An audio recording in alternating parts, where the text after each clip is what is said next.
Inter అయిపోయిందా? Engineering ఎక్కడ join అవ్వాలా అని ఆలోచిస్తున్నారా? స్కిల్ జెన్ లో జాయిన్ అవ్వండి. 100% జాబ్ సాధించండి. మీరు చాలా అలవోకగా నైటీ వేసారు, చాలా అలవోకగా చీర కట్టారు. సో పోసాని కృష్ణమర్లో ఏది చేసినా స్క్రీన్ మీద వర్కౌట్ అవుద్ది. నైటీయే వేసినోడిని చీర కట్టుకోలేనా?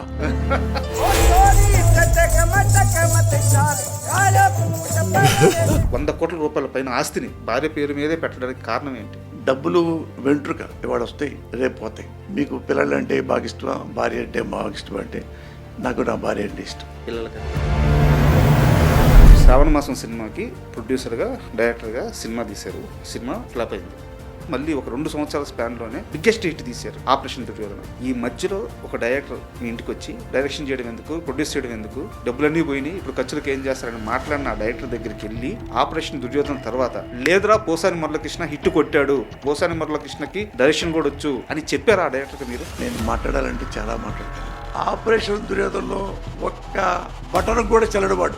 అలాంటి వాళ్ళు కూడా కమెంట్ చేస్తున్నారంటే జో హోనా హోతా. సో అలాంటి వాళ్ళకి సమాధానం చెప్పాల్సిన అవసరం లేదంటే. ఈరోజు చిరంజీవి గారితో మీ రిలేషన్ ఎలా ఉంది? చిరంజీవి గారు నన్ను ఏం చేశారు? నాకు ఒక అభిప్రాయం ఉంటుంది, ఆ అభిప్రాయాన్ని చెప్తాను. అది నచ్చనప్పుడు నేను ద్వేషిగా మారిపోతాను.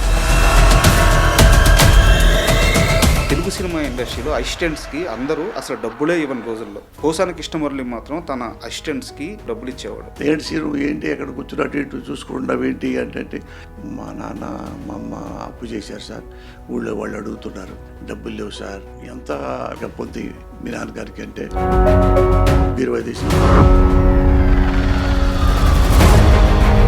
శ్రీహరి గారి కెరీర్ మొత్తం చూసుకుంటే మీదే చాలా పెద్ద పాత్ర ఉంది. ఆయన హీరోగా సర్వే అవ్వడంలో కానీ, సక్సెస్ రావడంలో కానీ. నేను 10 సినిమాలు రాశానంటే 6-7 సినిమాలు శ్రీహరి పెట్టేవాడిని. అవును, చాలా సినిమాల్లో మీ సినిమాల్లో ఉన్నారు. సాంబయ్య ఫోటో ఎంత ఇవ్వలే అంటే ఏమొద్దులే అని చెప్పి నాకు 2 లక్షలు ఉంచాలన్న. శ్రీహరి గారి కోసం ఇదంతా 15 లక్షలు తీసుకోవాలి. అప్పుడు 2 లక్షలే తీసుకొని హరికృష్ణ గారికి పడిన ప్రతి సక్సెస్ మీరు రాసిందే. పైగా ఇద్దరి మధ్య మంచి బాండింగ్ ఉంది. మీరంటే భలే ఇష్టం అంటే ఆయనకి. ఫ్రెండ్, చాలా ఆత్మగౌరవం ఉన్న మనిషి, ఎప్పుడు సంతోషపడతాడు. ఎన్టీ రామారావు మిమ్మల్ని టికెట్ ఇచ్చి ఎమ్మెల్యేగా పంపిస్తే ఓడిపోనన్నా ఓడిపోతాను కానీ ₹1 ముందు పంచను, ₹10 డబ్బులు ఇవ్వను అని చెప్పి స్థిరంగా నిలబడ్డ మనిషి మీరు. ఇప్పుడు నేను 1 పైసా కూడా ఎవరికి ఇవ్వను, నేను ముందు కూడా ఇవ్వను. ఏంటి సార్ ఇది ఎలక్షన్లో మనం తెలుసా మీకు అని వాళ్ళ పక్కన నవ్వారు. అంటే నేను చేయనన్నా అంట. నేను అన్న డబ్బులు పంచి నేను గెలిచాను అనుకో, చెల్లూరుపేట మొత్తం తినేస్తా. మీ జైలు జీవితంలో పోసాని కృష్ణమురళి కొంచెం లో అయిన క్షణాలు కానీ, ఆ రోజు కానీ ఎప్పుడైనా ఉందా? ఒక అవినీతి పని చేసి జైల్లోకి వెళ్తే తలొచ్చుకుంటా. చచ్చిపోతాము అనేది నాకు భయం లేదు ఇప్పుడు.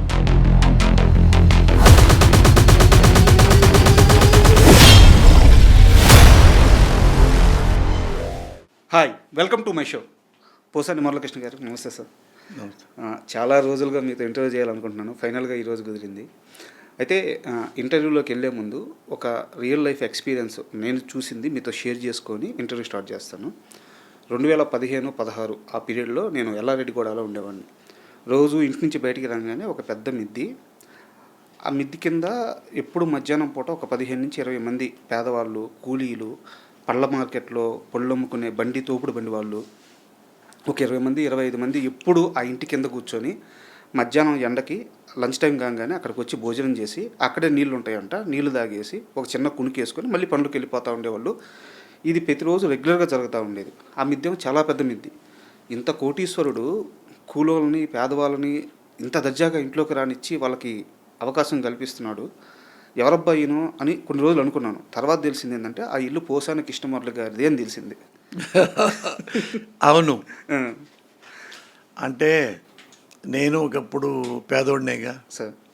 నేను రోడ్లప్పుడు తిరిగి ఉండే, ఏమీ లేకుండా మద్రాసు వెళ్ళినోడిని సార్. హైదరాబాద్ వచ్చేనాటికి కోటేశ్వరుడు అయిన వాడిని. అందుకని ఇది శాశ్వతం కాదు, పేదరికం శాశ్వతం కాదు, ఆ కోటేశ్వరుడు శాశ్వతం కాదు. శాశ్వతం ఏదంటే క్యారెక్టర్ సార్. ఎప్పుడు మనం చచ్చిపోయినా మన క్యారెక్టర్ ఏంటి, వీడు మంచోడా బ్యాడ్ ఫెలోడా అని ఎప్పుడు అనుకుంటారు. ఎప్పుడో అల్లూరి సీతారామరాజు గారు ని చంపారు. ఇప్పటికీ మరి దేశభక్తులు ఎందుకంటారు?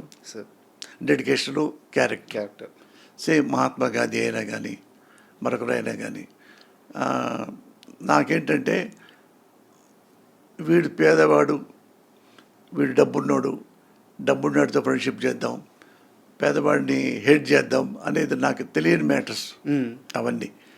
అంటే మేము ఒకప్పుడు మంచిగా ఉన్నాం, సార్ మంచి కుటుంబం. మా నాన్న పేకాట ఆడి డబ్బులు అన్నీ పోగొట్టి పూరి గుడిసెలోకి వచ్చాం. యాస్టిస్గా పూరి గుడిసే, సార్ తాటాకులు. మరి అట్లున్నా మా నాన్నకు కానీ మా అమ్మకు కానీ నాకు కానీ క్యారెక్టర్ పోలా. సార్ మంచి ఇంట్లో ఉన్నప్పుడు కానీ, పూరింట్లో ఉన్నప్పుడు కానీ, రోడ్డు మీద ఉన్నప్పుడు కానీ, ఇప్పుడు ఫ్లైట్లో తిరుగుతున్నప్పుడు కానీ ఒకటే మంచి చెడు ఆ రెండే చూస్తా. సార్ మా ఇంట్లో మీరు చెప్పినట్టుగా చాలామంది వచ్చేవాళ్ళు. వస్తే ఇక్కడ ఏమన్నా బాగా నేడు ఉండేది మా ఇంట్లో. అవును. ఆ బిల్డింగ్లో చాలా ఎండాకాలంలో కూడా బాగా కూల్గా ఉండేది. ఆ సెల్లార్ కింద చెట్ల కింద చాలా బాగా అసలు వచ్చేవాళ్ళు. సొంత ఇంట్లో ఉన్నట్టు ఉండేవాళ్ళు. తినేసి అక్కడే కూర్చొని కాసేపు కునుకు పెట్టుకొని గ్రిల్లో ఆనుకొని అట్టా కూర్చొని ఉండేవాళ్ళు. మాకు సంతోషంగా ఉండేది, సార్ నాకు కానీ మా వైఫ్ కానీ.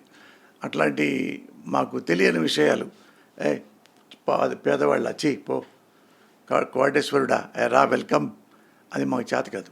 అక్కడ నాకు అందంగా అనిపించింది ఏంటంటే సార్, అది కోటీశ్వరుడి ఇల్లు, పైగా ఒక సినిమా వాడి ఇల్లు. ఏంటంటే సినిమా వాళ్ళు అంటే ఒక షీల్డ్లో ఉంటారు, అవును, మామూలు జనాన్ని లోపలికి రానిరు, ఇలాంటి ఒక అపవాదం ఉంది. బట్ చాలామందికి తెలియదు, ఎందుకంటే నేను చూశాను కాబట్టి నాకు తెలుసు.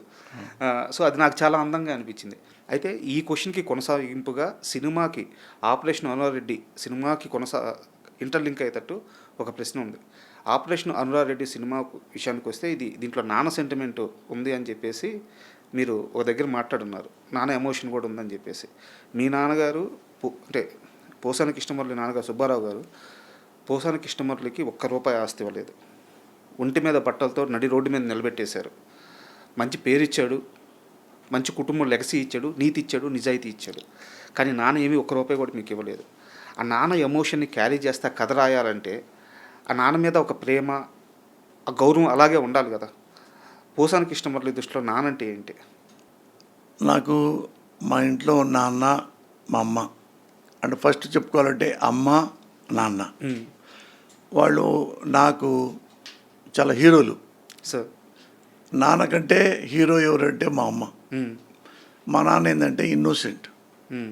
అందుకే ఇన్నోసెంట్ అని చెప్పి ఊళ్ళో పేరు సుబ్బారావు వల్ల గోపాలస్వామి అంటూ ఉండేవాళ్ళు. స్వామి గోపాలస్వామి అంటే నిరాడంబరుడు, ఏమి తెలియని వాడు, ఇన్నోసెంటు అనేది ఊళ్ళో చెప్పుకుంటూ ఉంటారు. ఏరే గోపాలస్వామి ఎక్కడాడు, ఎక్కడ ఉన్నాడు, పేకాడుతున్నాడా, పోగొట్టుకుంటున్నాడా? ఆయన పేక ఎవరు నేర్పారో తెలియదు. చిన్నప్పటి నుంచి చాలా మంచోడు, సార్ చాలా హానెస్ట్. మందు గిందుకు సిగరెట్లు అట్లాంటివి లేకుండా నీతిగా ఉండేవాడు. ఎవడో నేర్పాడు మా నాన్నకి టైంపాస్ చేసుకుందామని. అక్కడి నుంచి చనిపోయేదాకా ఆ పేకలు వదల్లా. మా అమ్మ బతులాడి మా అమ్మ బాగా ఇష్టం నాన్నకి. ఎవరిని ఒక మాట తిట్టేది కాదు. మా నాన్నే నన్ను అసలు ఒక్క మాట కూడా అందు, నన్ను అసలు అందు. అంటే పెద్దోడు మంచోడు, వాడు తెలుసు వాడు ఏం చేయాలో తెలుసు. వాడు 10 ఏళ్ల వయసు నుంచి అలాగే ఉంటాడు మనిషి. వాడి గురించి ఏ కామెంట్ చేయొద్దంట మా నాన్నని మా అమ్మ. అట్లా మా నాన్న ఏంటంటే పాపం ఎవరైనా మీరు చెప్పారనుకోండి అదే నమ్ముతాడు. కల్మషం తెలియదు, ఏమి తెలియదు. ఆ పేకాట ఆడి డబ్బులను పోగొట్టుకుంటే మా అమ్మ కూడా ఏమల్లా. అంటే ఆ డబ్బులు లేక మా నాన్న తీసుకెళ్ళి విలేజ్లో గుంటూరు జిల్లాలో మోతాడకాని గ్రామం ఉంది సార్. అమరావతి రోడ్డు వెళ్ళి రంభానాథ్ గుడి ఉంటుంది, అమరలింగేశ్వర స్వామి ఆ దారిలో ఉంటుంది మోతాడక అని. అక్కడ మా మేనత్ ఉంటుంది సార్, మా నాన్న చెల్లెలు, వాళ్ళ పిల్లలు లేరు. మా నాన్న ఏంటంటే ఆ ఊరు తీసుకెళ్ళాడు.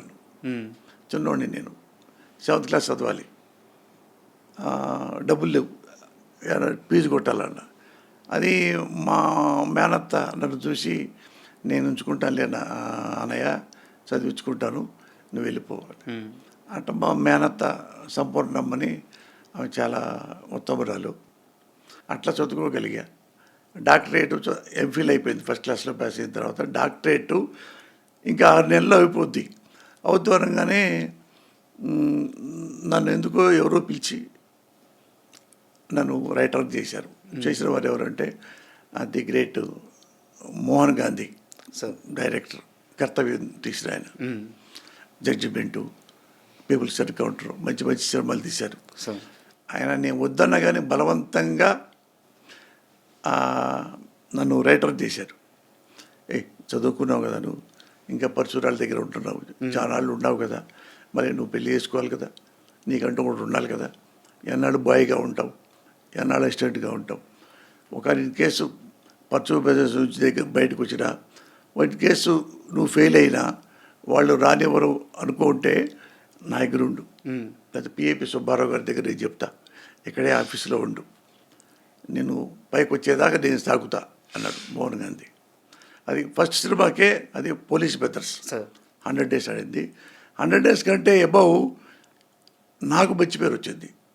పెద్ద హిట్ అయినా హిట్ ఆ క్రెడిట్ మొత్తం నాకే వచ్చింది. సార్, ఇది ఎవడు ఈ పోసాని కృష్ణమురళి అంటే ఆ పరచూరాళ్ళ దగ్గర ఉంటాడు, ఆ బాపరావు పిల్లవాడు వాడే అన్నాడు. వాడు బాపరావుడు కదన్నా, ఆడు కమ్మోడు అని వాళ్ళు తెలుసుకుని నేను ఎప్పుడు చెప్పేవాడు కదా ఎవరికి. ఒకళ్ళైతే పాపం అతను రైటర్, బ్రాహ్మిన్స్ అతను, అంటే ఏమిరా పాపం ఈ కృష్ణమురళి పిల్లవాడు, బ్రాహ్మణ పిల్లవాడు, వాడు కిచెన్ తీసుకొస్తారేంటి, నాన్ వెజ్ తెప్పిస్తారేంటి ఆడితో పాపం ఆఫీసులో అంటే, నేను బ్రాహ్మిన్ కాదండి, కమ్మ అంటే వాళ్ళు మాట్లాడరేమో, దూరం పెడతారేమో తెలియదు కదా, అసలు ఏమీ మాట్లాడేవాడు కాదు. ఏమీ 5 ఏళ్ళు బట్ట వాళ్ళ దగ్గర ఏమీ మాట్లాడే కామ్గా పనిచేసేవాడిని. ఒక 18-19 గంటలు పనిచేసేవాడిని రోజుకి, 18 నుంచి 19 గంటల దాకా. ఒక 3 గంటలే నిద్రపోతా, 4 లేచి మళ్ళీ వాకింగ్కి వెళ్తా. నాకు దీనికి సంబంధించిన ఒక ప్రశ్నే ఉంది. యాక్చువల్గా 7 రూపాయల కోసం మీరు బుట్టలు, ఆ ముళ్ళుండే ఆ చెక్కలతో బుట్టలు అల్లిన రోజులు ఉన్నాయి, కరెక్టేనా? 7 రూపాయల కోసం. అలాంటి పోసాని కృష్ణమురళి తెలుగు సినిమా ఇండస్ట్రీలో అసిస్టెంట్స్కి అందరూ అసలు డబ్బులే ఇవ్వని రోజుల్లో, మహా అయితే 2000, 3000 నెలకి ఖర్చులకు ఇచ్చే రోజుల్లో పోసాని కృష్ణమురళి మాత్రం తన అసిస్టెంట్స్కి డబ్బులు ఇచ్చేవాడు. నేను ఎవరిని నాకు అసిస్టెంట్ ఉంటే బాగుండే, ఎక్కువ సినిమాలు రాస్తాను అట్లాంటి నాకు తెలియదు అసలు. ఈ రోజుకి అందరూ నా వెంటబడి వచ్చినోళ్ళే. ఆకుల శివ లాంటి వాడు కానీ, కొరటాల శివ కానీ, రికమెండేషను. సముద్రాల మేనలుడు అప్పలాచార్య ఉంటాడు, అప్పలాచార్య తమ్ముడు ఉన్నాడు ఆదిత్య గారని. ఆదిత్య గారంటే నాకు ఇష్టం బాగా, నాగర వస్తుండేవాడు. వస్తే ఆయన ఒకప్పుడు మురళి తమ్ముడు ఒక శివాని కుర్రాడు, పాపం పేదవాడు బాగా, అన్నం కూడా 2 పూటలు లేని పరిస్థితిలో ఉన్నాడు, అది నువ్వు అసిస్టెంట్ పెట్టుకుంటావంటే, అప్పుడు కొత్తగా నేను ఎవరు నాకెందుకన్నా అసిస్టెంట్లు లేకపోవచ్చు, వాడికి అన్నం పెట్టు అసిస్టెంట్ పేరుతో అన్నాడు. అది చెప్పుడుకున్నాడు ఆయన హైదరాబాద్లో. ఆయన ఆకుల శివ సార్ కాదు, ఆదిత్య అనే ఆకుల శివ వచ్చినాకను ఆకుల శివ. అది వస్తే ఇతనే మురళి, ఆకుల శివ ఇతను అంటే రమ్మనన్నా. నేను వాడు బాగా రాస్తాడా, బాగా రాయడా అని ఏ ఒక్కడిని నేను చెక్ చేయటాలు కానీ, మా దగ్గర పనిచేస్తారా అని ఇప్పుడు నా లైఫ్లో ఈ రోజు వరకు లేదు. ఈ రోజు వరకు కూడా వాళ్ళు నా ఫ్యాన్స్ అని, పోసాన్ గారిని ఫ్యాన్ అంటే నేనని త్రివిక్రమ్ చెప్పేవాడు. వెళ్ళి మా తలుపుకుంటగానే మా ఆవిడ ఉంటే నేను బయటికి వెళ్ళిపోయాడు, 5:30-6 వెళ్ళిపోయాడిని సిట్టింగ్కి, వాళ్ళే 9 వచ్చేవాళ్ళు. అంటే నేను పోసానికి సార్ నేను ఫ్యాన్ అండి, సార్ దగ్గర అసిస్టెంట్ జనాలు అంటే 2-3 నెలలు తిరిగాడు. తిరిగితే మా ఆవిడే నేను వచ్చి నైట్ ఇప్పుడు వస్తా వాళ్ళు ఎప్పుడో. ఎవరు ఒక అబ్బాయి అండి, ఎవరు సినిమా ఆకెళ్ళ శ్రీనివాస్ అంట, ఏదో అబ్బాయి రోజు తిరుగుతున్నాడండి పాపం, మీరు ఏదో చెప్పొచ్చు కదా. నాకేం తెలుసమ్మా, అతను ఎవరో తెలియదు నాకు. సార్ నువ్వు చెప్పొచ్చు కదా అంటే, సార్ నువ్వు మనం ఏమైనా చెబుతాం, అసలు కలిస్తే కదా. అతను అబ్బాయి తెలియదు, ఏమీ తెలియదు, ఒకసారి వస్తే అప్పుడు చెప్పు ఈసారి నెంబర్ తీసుకో అన్నట్టు అటు వెళ్ళిపోయాడు. అట్లా వచ్చాడు ఆయన. అతనికి ఆకుల శివకి వచ్చాడు. తర్వాత వాళ్ళందరూ 30 మంది దాకా పైన చేసినట్టున్నారు. ఇండస్ట్రీలో సంపత్ నంది గారు కానీ, కొరటాల గారు కానీ, బివిఎస్ రవి గారు కానీ, ఇండస్ట్రీలో ఏ పెద్ద డైరెక్టర్ని తీసుకున్నా ఏదో ఒక టైంలో పోసాని కృష్ణమురళి గారి దగ్గర పని నేర్చుకున్న వాళ్ళే వీళ్ళంతా. అది అట్లా వచ్చినాడు త్రివిక్రమ్. సార్ ఎవరు ఫ్యాన్ ఎవరంటే కామెడీ మ్యాన్ అతను ఉంటాడు, గౌతమ్ రాజు గారని. కామెడీ ఏమిటి తమ్ముడు అంటుంటాడు. అవును. అతను తమ్ముడు నా దగ్గరికి వస్తాడు ఆ పిల్లోడు, ఆపరేషన్ మన ఇతను త్రివిక్రమ్ ఆకళ్ళ సీను అనేవాడు. మా ఇంటి దగ్గర కూడా అప్పుడప్పుడు పనిచేస్తుంటాడు, పిల్లలకి టీచింగ్ చెప్తుంటాడు. ఆ పేదవాడు అవన్నీ చెప్పొద్దన్నా చెప్పేవాడిని. మంచివాడా కాదా చెప్పు. చెప్తే అన్న అయితే నేను మద్రాసు వెళ్తున్నాను, మద్రాసు రమ్మను, అక్కడే 1 వీక్ 10 days ఉంటాను కదా, ఆవిడ రావాలి వస్తానంటే రమ్మని చెప్పాను. ఆయన తమ్ముడు వెళ్తావా అంటే వెళ్తా, డబ్బులు లేవు సార్ అన్నాడు. ఆ గౌతమ్ రాజు చేతిలో బ్రాస్లెట్ రాసుకుంటారు ఏదో ఇట్లా, బ్రాస్లెట్, ఆ బ్రాస్లెట్ లాంటిది. అది మార్వాడి దగ్గరికి వెళ్ళి 1000 రూపాయలు కుదవ పెట్టి ఆ 1000 రూపాయలు త్రివిక్రమ్ శ్రీనివాస్కి ఇస్తే ఆయన మీ దగ్గరికి వచ్చాడు. మద్రాసు దగ్గరికి పంపించాడు, అతనే గౌతమ్ రాజు పంపించాడు. అయితే ఇక్కడ నా డౌట్ ఏంటంటే ఇవన్నీ ఎందుకు చెప్పుకోరు సార్ కృష్ణమురళి, పోసాని కృష్ణమురళి. పోసాని కృష్ణమురళి అంటే కొంతమంది ఎక్కువ ప్రేమిస్తారు, కొంతమంది ఎక్కువ ద్వేషిస్తారు. కానీ అందరికీ తెలిసింది ఏంటంటే పోసాని కృష్ణమురళి నిజాయితీపరుడు. ఎవరి దగ్గర ఒక చేయి జాపి ₹1 అడగడు, ₹1 తీసుకోడు. కానీ ఇంత బయట కొన్ని కారణాల వల్ల మీ మీద కొంత నెగిటివిటీ పెరిగినప్పుడు కూడా ఏదో ఒక సందర్భంలో, ఏదో ఒక ఇంటర్వ్యూలోనో, ఏదో ఒక మనుషుల మధ్య ఇవన్నీ పంచుకోవాలి కదా. మీరు చేసిన మంచి అంతా ఎంతమందికి గుండె ఆపరేషన్లు చేయించారు మీరు. నాకు తెలిసి మీ డొనేషన్స్ ఆ రోజుల్లోనే ₹2 కోట్ల దాటింది. సో ఇవన్నీ ఎందుకు చెప్పుకోరు పోసాని కృష్ణమురళి? ఇవి కదా చెప్పుకోవాల్సింది. మీ పని అందరికీ తెలుసు, అంటే సినిమాలు హిట్లు అందరూ తెలుసు. అది కాదు రాజా, ఏదంటే ఒకళ్ళ మెహర్బానీ కోసం వాళ్ళు నన్ను పొగట్టడానికి నేను ఎప్పుడు మాట్లాడను. చేసింది మంచి కదా అనేది నా ఉద్దేశం. వాడు నన్ను సంతోషం బాగా పొగుడుతుంటే నాకేం పెద్ద పట్టించుకోను, నన్ను తిడుతున్నా నేనేం పట్టించుకోను. నేను ఎప్పుడేం పట్టించుకుంటానంటే నేను మంచిగా ఉన్నా కాదా, నేను పద్ధతిగా ఉంటున్నానా లేదా అదే చూసుకుంటా.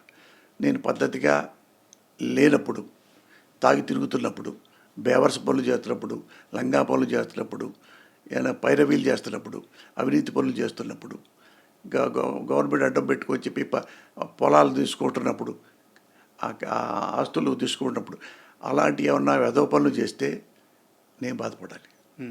నేను ఏమీ పిచ్చి పనులు చేయలే ఇంతవరకు. అన్నప్పుడు ఏంటంటే రాజకీయాల్లో ఒకరేంటంటే వాళ్ళకి ఎవరికి ఇష్టమో వాళ్ళకే మనం అనుకూలంగా ఉండాలి అనుకుంటారు. అది నాకు చేతకాని పని. నాకు తెలుగు సినిమా ఇండస్ట్రీ నాకు ఎన్నో ఇచ్చింది, నాకు నా కుటుంబానికి 100 కోట్లు దాటి ఎంతో ఆస్తులు నేను తెలుగు సినిమా పరిశ్రమ నాకు ఇవ్వటం జరిగింది. నా తెలివితేటలు కానండి, నా నిజాయితీ కానండి, హార్డ్ వర్కింగ్ నేచర్ ఉంది అని చెప్పండి, నా సక్సెస్ అనండి, నా డిమాండ్ అనండి. అట్లా అలా తెలుగు సినిమా పరిశ్రమలో నమ్ముకొని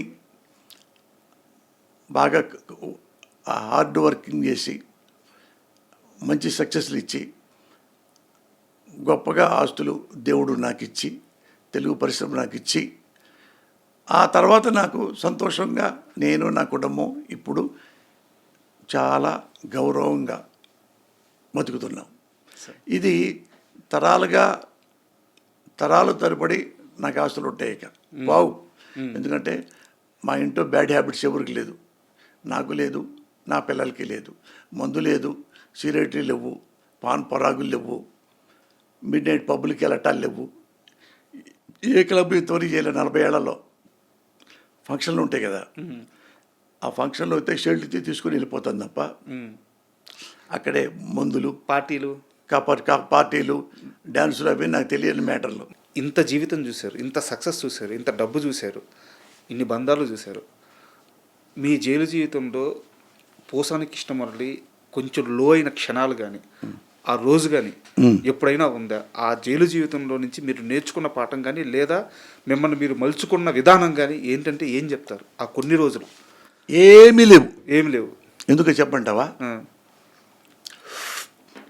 ఇప్పుడు నేను ఒక అవినీతి పని చేసి ఉమ్, జైల్లోకి వెళ్తే తలొచ్చుకుంటా.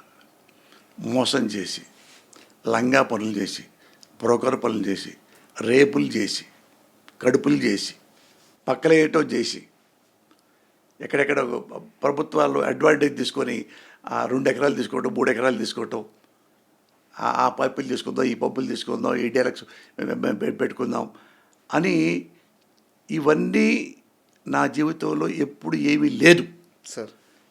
ఇప్పుడు ఇది నేను గట్టిగా మాట్లాడతా, ఉమ్, అది మీకు తెలుసు, నాకు తెలుసు. గట్టిగా మాట్లాడడం అంటే నా గొంతు పెద్దదంతే.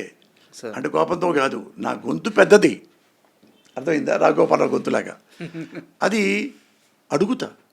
సార్. నేను రాజకీయాల్లో మాట్లాడవలసి వచ్చినప్పుడు ఎన్ని ప్రెస్ మీట్లో తీసుకొని బయటికి కావాలండి మీరు. సార్. ఎందుకు నాకు సమాధానం చెప్పలేరు? నేను మామూలుగా అడుగుతా. మంత్రులు అడగమన్నా, ఇంకోటి అడగమన్నా, ఎవరు అడగమన్నా, మరి నాతో నన్ను నోరు మూపించవచ్చుగా సమాధానంతో. ఎవరు మూపిస్తా. అదే నేను చేసేది. బ్రోకర్ పనులు చేయలే ఇప్పుడు నేను. సార్. మరి ఎందుకు బాధ? బాధ లేదు. నాకు రాజకీయాల గురించి మాట్లాడడం ఇష్టం లేదు, కానీ మీ క్యారెక్టర్ తెలుసు సార్. మిమ్మల్ని చిలకలూరిపేటో సంథింగ్ ఎక్కడో టికెట్ ఇచ్చి ఎమ్మెల్యేగా పంపిస్తే ఓడిపోనన్నా ఓడిపోతాను కానీ ఒక్క కోట్ల ముందు పంచను, 10 రూపాయలు డబ్బులు ఇవ్వను అని చెప్పి స్థిరంగా నిలబడ్డ మనిషి మీరు. కాదు, అంటే ఇప్పుడు ఆంధ్రప్రదేశ్ కానీ, తెలంగాణ కానీ, ఎక్కడైనా ఇండియా కానీ, ఇక్కడ ఇండియా తగ్గ తెలియదు, మనం అనుకున్న ఆంధ్రప్రదేశే కదా వచ్చింది. అన్నీ ఉన్న ఎమ్మెల్యేలు నిలబడ్డారు కదా, ఎమ్మెల్యేగా ఎవరు? వాళ్ళు అన్ని పార్టీలు అనుకో, సార్. అన్ని పార్టీలు వాళ్ళు రంగంలోకి వచ్చారు. 100% ఎమ్మెల్యేగా నిలబడ్డవాడు డబ్బులు పంచారు, సార్. పంచుతారు. డబ్బులు పంచకపోతే కనీసం ముందిప్పిస్తారు కదా. మీకు తెలుసు కదా, ఇవ్వకపోతే వాళ్ళు ఒప్పుకోరు అంతే కదా, అంతే అంటారు కదా. కార్యకర్తలే ఒప్పుకోరు సార్. అది అన్నారు కదా. నేను అక్కడికి వచ్చా. నేను వచ్చి వాళ్ళు అడిగారు, సార్ మనం ఇక్కడెక్కడ ఇవ్వాల్సి ఉంటుంది, ఇక్కడెక్కడ ఇవ్వాల్సి ఉంటుంది, ఏమి ఇవ్వాలి అన్నాడు ఓ పెద్ద ఆయన. అదేంటి డబ్బులు పంచాలి, అది మన కాటన్లు మనం ఊరికి మనకు ముందు బాటిల్ తీసుకోండి అన్న. నాకైతే తెలియవన్నా, నేను ఒక్క పైసా కూడా ఎవరికి ఇవ్వను, నేను ముందు కూడా ఇవ్వను. ఏంటి సార్ ఇది ఎలక్షన్లో మనవి తెలుసా మీకు అని వాళ్ళ పక్కన నవ్వారు. అంటే నేను చేయనన్నట్ట. నేను తాగను, తాగించను. ఒకవేళ నేను తాగుతున్నా కానీ నా డబ్బులతో తాగుతా, మీ డబ్బులతో మీరు తాగండి. నేను ఎందుకు ఇవ్వాలి మీకు? నువ్వు అడిగి నేను చెప్పా, అన్న నన్ను చెడగొట్టమాకండి. నేను చెడిపోయాను అనుకో అన్న, డబ్బులు పంచి నేను గెలిచాననుకో చిలకలూరిపేట మొత్తం తినేస్తా. మీరు నన్ను అడిగే హక్కు ఇంకో లేదు. ఏం మాట్లాడలేదన్న. 60-70 మంది ఉన్నారు. నేను చేయనన్నట్టు. అంటే ఇప్పుడు సరే ఓట్లు ఇస్తా పోతే పోయేదే కానీ కనీసం ముందని ఇవ్వండి, ఎంకరేజ్మెంట్గా ఉంటుంది అన్నాడు. ఎంకరేజ్మెంట్ ఏంటన్నా అన్న? ఏమంటే వాళ్ళు మరి అటు మాట్లాడుకోవాలి, వాళ్ళు పాంప్లెట్లు పంచుకుంటూ ఉండాలి, వాళ్ళకి వచ్చి ముందు అంటే వాళ్ళ డబ్బులు తాగి మందుకు చేసుకోమన్నా. నేను చేయనన్నా. నన్ను పాడు చేయొద్దు అన్నా. అరే ముందు పట్టడం కూడా పాడు చేయటం ఏంటండి అన్నాడు. ఆయనంటే అన్న తల్లి సాక్షిగా చెప్తున్నా, నేను పైసా కూడా ఇవ్వను. అయితే ఎవరు రారు సార్ కార్యకర్తలు, మీతో పాటు జీపీకి రారు, నేను అప్పుడు వెళ్ళిపోతారన్నా. తెల్లారెక్కా, ఇద్దరే ఉన్నారు. అరగంట దాకా వెళ్ళా, నిండిపోయారు. మళ్ళీ ఎక్కారు వేరే వాళ్ళు. అంటే వాళ్ళు అర్థమైపోయింది అయిపోయింది. జర్నలిస్ట్ చెప్పాడు అన్నారండి, ఈడంతేనా, ఇంకేం లేదు, అది మరకాదు కాదు, ఎక్కేద్దాం పదా అని. ఎక్కారు. సో తెలుసు సార్ అది. అయితే ఈ ఆపరేషన్ అరుణారెడ్డికి సంబంధించిన సినిమా గురించే నాదొక ప్రశ్న సార్. మీరు చాలా అలవోకగా నైటీ వేశారు, చాలా అలవోకగా చీర కట్టారు. సో పోసాని కృష్ణమూర్తిలో ఏది చేసినా స్క్రీన్ మీద వర్కౌట్ అవుద్ది. సినిమా ఇండస్ట్రీలో ఆయన ఎక్కడ పెడితే అక్కడ బంగారమే. అయితే ఆ మెంటల్ కృష్ణ సినిమాని నేను టైర్ 1 టైర్ 2 ఇలాంటి నమ్మరు కానీ, బట్ మీకు క్వశ్చన్ అర్థం అవడానికి చెప్తున్నాను. ఒక టైర్ 3 హీరోకి మెంటల్ కృష్ణ సినిమా రాశారు మీరు, తక్కువ మార్కెట్ ఉండే హీరోకి. అతను కూడా నైటీ వేసుకోవడానికి ఇష్టపడకపోతే మీరు ఆ సినిమా తీశారు. అయ్యో పెట్టలే, ఆయన సిగ్గుపడ్డాడు. సో పేరు ఎందుకు లేని నేను పేరు చెప్పట్లేదు. అవును. అంటే ఆ హీరో కూడా వేసుకోకపోతే మీరు వేసుకున్నారు. తర్వాత కాలంలో సార్ మీ తరువాత ఈ రోజుకి కూడా మళ్ళీ అంటే చిన్న చిన్న దెయ్యాల సినిమాల కోసం వేసుకొని ఏదో లారెన్స్ గారు ఇలా చేశారు కానీ, బట్ ఆ తర్వాత మళ్ళీ అలా చీర కట్టుకుంది ఒక అల్లు అర్జున్ గారే. పుష్ప సినిమా చూస్తున్నప్పుడు ఆయన అలా చీర కట్టుకొని అటువంటి ఒక పెద్ద mass hero, pan India hero. అవును. మీకు చూసినప్పుడు ఖచ్చితంగా మీకు ఏదో ఒక ఫీలింగ్ కలిగి ఉంటుంది కదా, ఒక ఇంప్రెషన్ వచ్చి ఉంటుంది కదా. అవును. అది షేర్ చేయండి సార్. అది వాళ్ళందరికంటే నేను మెంటల్ కృష్ణలో నైటీ వేసుకున్నా. అవును. నైట్ ఇంకా అన్యాయం కదా, చీర అంటే వేడ కప్పుకోవచ్చు. నేను ఎక్కడ పెట్టుకొని నైటీ వేసుకొని నేనేమన్నా ఇసరా అని అనుకొని వస్తే ఒక హీరో వద్దన్నారు. వద్దండి అది వద్దు అంటే నేను అడగల, అంటే కన్విన్స్ చేయలే. అతనికి ఇష్టం లేనప్పుడు తప్పు. అది ఇంకొకటి మళ్ళా శివాజీని అడిగా. శివాజీ లైన్ చెప్పిన తర్వాత బాగుందన్న, కథ చాలా బాగుంది, హిట్ అవుద్ది, ఇది గ్యారంటీ మనం చేద్దాం అంటే అతనికి ఏంటంటే నైటీ నచ్చింది. అతనికి నైటీ నచ్చింది. ఎందుకంటే శివాజీ సినిమాలు చేశాడు కదా, టేస్ట్ ఉన్నోడు, కొంచెం కథ పల్స్ తెలిసిన మనిషి. అందుకని అందులో ఈ నైటీ వేస్తే నాకు మంచి ఇంకా బాగా క్రేజ్ వస్తుంది అన్న భావన కూడా ఉంటుంది. అంటే క్లెవర్ కదా మనిషి, కాస్త సబ్జెక్ట్ తెలిసిన మనిషికి అర్థం అవుతుంది. అవును. అట్లా అయిన తర్వాత నేను సంతోషపడ్డా. అయిన తర్వాత మళ్ళీ ప్రొడ్యూసర్ గారు వచ్చి మాట్లాడి కూర్చున్న తర్వాత నాకు కూడా డౌట్ వచ్చింది. అంటే శివాజీ ఏమో స్మూత్గా ఉంటాడు, సన్నగా చిన్నగా ముద్దుగా అట్లా ఉండేవాడు. మళ్ళీ ఇతను ఇది వేస్తే, గౌన్ వేస్తే, నైటీ వేస్తే అంటే ఎమోషన్గా రాదేమో, అంటే భయపెట్టే మనిషిలాగా ఉండడేమో. ఒక చిన్న సైజులాగా ఉంటాడు కదా, సన్నగా ఉంటాడు. నేనంటే హైట్గా ఉంటా, 6, చెప్పులు వేసుకుంటే 6'1" అవుద్ది. మీరు ముందు రాసిన హీరో కూడా చాలా పెద్ద హైట్ లేండి. అవును. అట్లా అలాగా అది చేద్దాం అనుకుంటే ఈ నైటీ క్యారెక్టర్కి సూట్ అవ్వాల. ఇది శివాజీ. నాకు ప్రొడ్యూసర్ గారు అనుకున్నా, కొద్దిగా శివాజీ స్మూత్గా ఉంటాడు, ఇది నైట్ అయితే బాగోదేమో అతనికి అనుకొని, అంటే అయితే మీరే చేయండి అన్నాడు ప్రొడ్యూసర్. నేను అంటా మరి బీరేసి గిరేసి నాకేముందంటే, బీరేసి ఏమక్కర్లేదు సార్, నాకు ఇష్టం, మీరు చేయండి, పోతే పోయింది, వచ్చింది, చేయండి, నా గ్యారెంటీ చూశాక మీరు కథ రాసేటప్పుడు ఆ మాట రాసేటప్పుడు చూశాను నేను అంటే ఆయనే చెప్పాడు, మోహన్ వడ్లపట్ల గారు. ఎంత డబ్బులో అంతే ఇచ్చాడు, డబ్బులు ఇచ్చేసి ఇస్తే సినిమా హిట్ అయిపోయింది. ఒక్క రోజుకే డబ్బులు వచ్చేసినాయి. అది అట్లా కుదిరింది. ఆ తర్వాత నా నైటీయే వేసిన వాడిని చీర కట్టుకోలేనా? అంతకుముందు అల్లు అర్జున్ ఉన్నా కట్టుకున్నా, ఇంకోళ్ళు కట్టుకున్నా, ఇక డోంట్ కేర్. అందుకని ఇది నాకు సూట్ అవుద్ది నా క్యారెక్టర్కి అనుకుని రాశాను.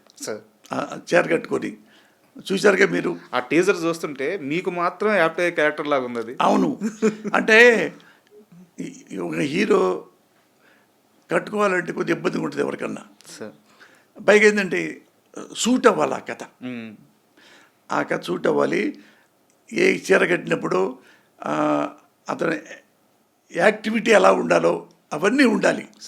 ఉంటే అప్పుడు జనం అందరూ చూస్తారు, నవ్వుతారు. లేకపోతే కొంచెం వెగటుగా ఉంటుంది నచ్చకపోతే. అందుకని నేను చూసుకున్నా, ఒక ఇది నాకు సెట్ అయింది అని యాక్సెప్ట్ చేశాను. ఇప్పుడు ఇది ఎందులో వచ్చింది. అంటే ఇలాంటి ధైర్యం కానీ ఇలాంటి సాహసం కానీ చేయాలంటే ఓన్లీ పోసాని కృష్ణమురళి, అది మీ బెంచ్ మార్క్, మీ ముద్ర, అది ఎవరి వల్ల కాదు అది. అవును, అదృష్టం అది. అయితే మీరు ఎలాగో ఇప్పుడు డైరెక్టర్గా ప్రొడ్యూసర్గా చేస్తున్నారు కాబట్టి మీరు ప్రొడ్యూసర్గా చేసిన ఒక సందర్భం గురించి మాట్లాడతాను. ఇది మీకు ఇష్టమైతే దీని గురించి డిస్కస్ చేద్దాం, లేదంటే దీన్ని ఆపేద్దాం. మీరు శ్రావణ మాసం సినిమాకి ప్రొడ్యూసర్గా డైరెక్టర్గా సినిమా తీశారు. సినిమా ఫ్లాప్ అయింది. 2 సంవత్సరాల్లో కసితో ఆ సినిమా రిలీజ్ అయిన తర్వాత మళ్ళీ ఒక 2 సంవత్సరాల స్పాన్లోనే ఒక సినిమాని రిలీజ్ చేసి బిగ్గెస్ట్ హిట్ తీశారు, ఆపరేషన్ దుర్యోధన. ఈ మధ్యలో ఒక డైరెక్టర్ మీ ఇంటికి వచ్చి ఆయనకి ఎందుకు సినిమాలు డైరెక్షన్ చేయడం ఎందుకు, ప్రొడ్యూస్ చేయడం ఎందుకు, అది మాలాంటి వాళ్ళకి డబ్బులన్నీ పోయినాయి, ఇప్పుడు ఖర్చులకు ఏం చేస్తారని మాట్లాడిన ఆ డైరెక్టర్ దగ్గరికి వెళ్ళి ఆపరేషన్ దుర్యోధన తర్వాత లేదురా పోసాని మురళీకృష్ణ హిట్ కొట్టాడు, పోసాని మురళీకృష్ణకి డైరెక్షన్ కూడా వచ్చు, ప్రొడక్షన్ వచ్చు, ప్రొడ్యూసరు అని చెప్పారు ఆ డైరెక్టర్కి మీరు? అంటే ఎటువంటిదంటే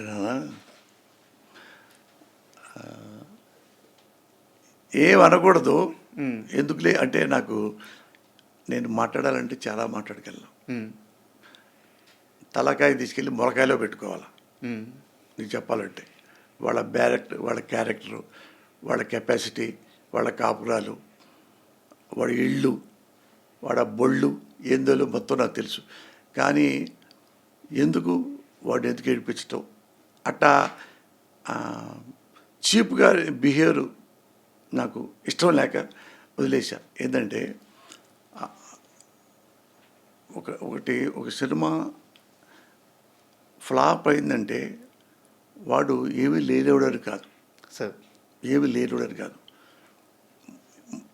ఆయన ఉన్నారు కదా, రోజా సినిమా తీశాడు మణిరత్నం గారు మరి చాలా చదువుకున్నవాడు, లెజెండరీ లాంటి వాడు. మరి ఆయన ఎన్నో ఫ్లాపులు తీశాడు. అంతంత మాత్రాన ఆ డైరెక్ట్ లేకుండా పోతాడా? ఆయన ఇప్పటికీ లెజెండరీ డైరెక్టర్. చూడండి మరి ఆయన ఎన్ని ఇప్పుడు 1, 2, 3, 4 ఫ్లాప్. మన లేటెస్ట్ కూడా ఫ్లాప్ అయ్యేది సార్. ఇది మన కమల్ హాసన్ తగ్గలేదు సినిమా ఏదో, అదే అది సబ్జెక్టు సరిలేక ఫ్లాప్ అవుతాడు తప్ప మణిరత్నం ఫ్లాప్ అవడం. సబ్జెక్టు లేక ఫ్లాప్ అవుతాడు తప్ప రామ్ గోపాల్ వర్మ డైరెక్టర్గా ఫెయిల్ అవ్వడు. డైరెక్టర్ రామ్ గోపాల్ వర్మ అంటే నాకు తెలిసిన విషయాల్లో one of the tallest director in India. Ram Gopal Varma, you should not forget that.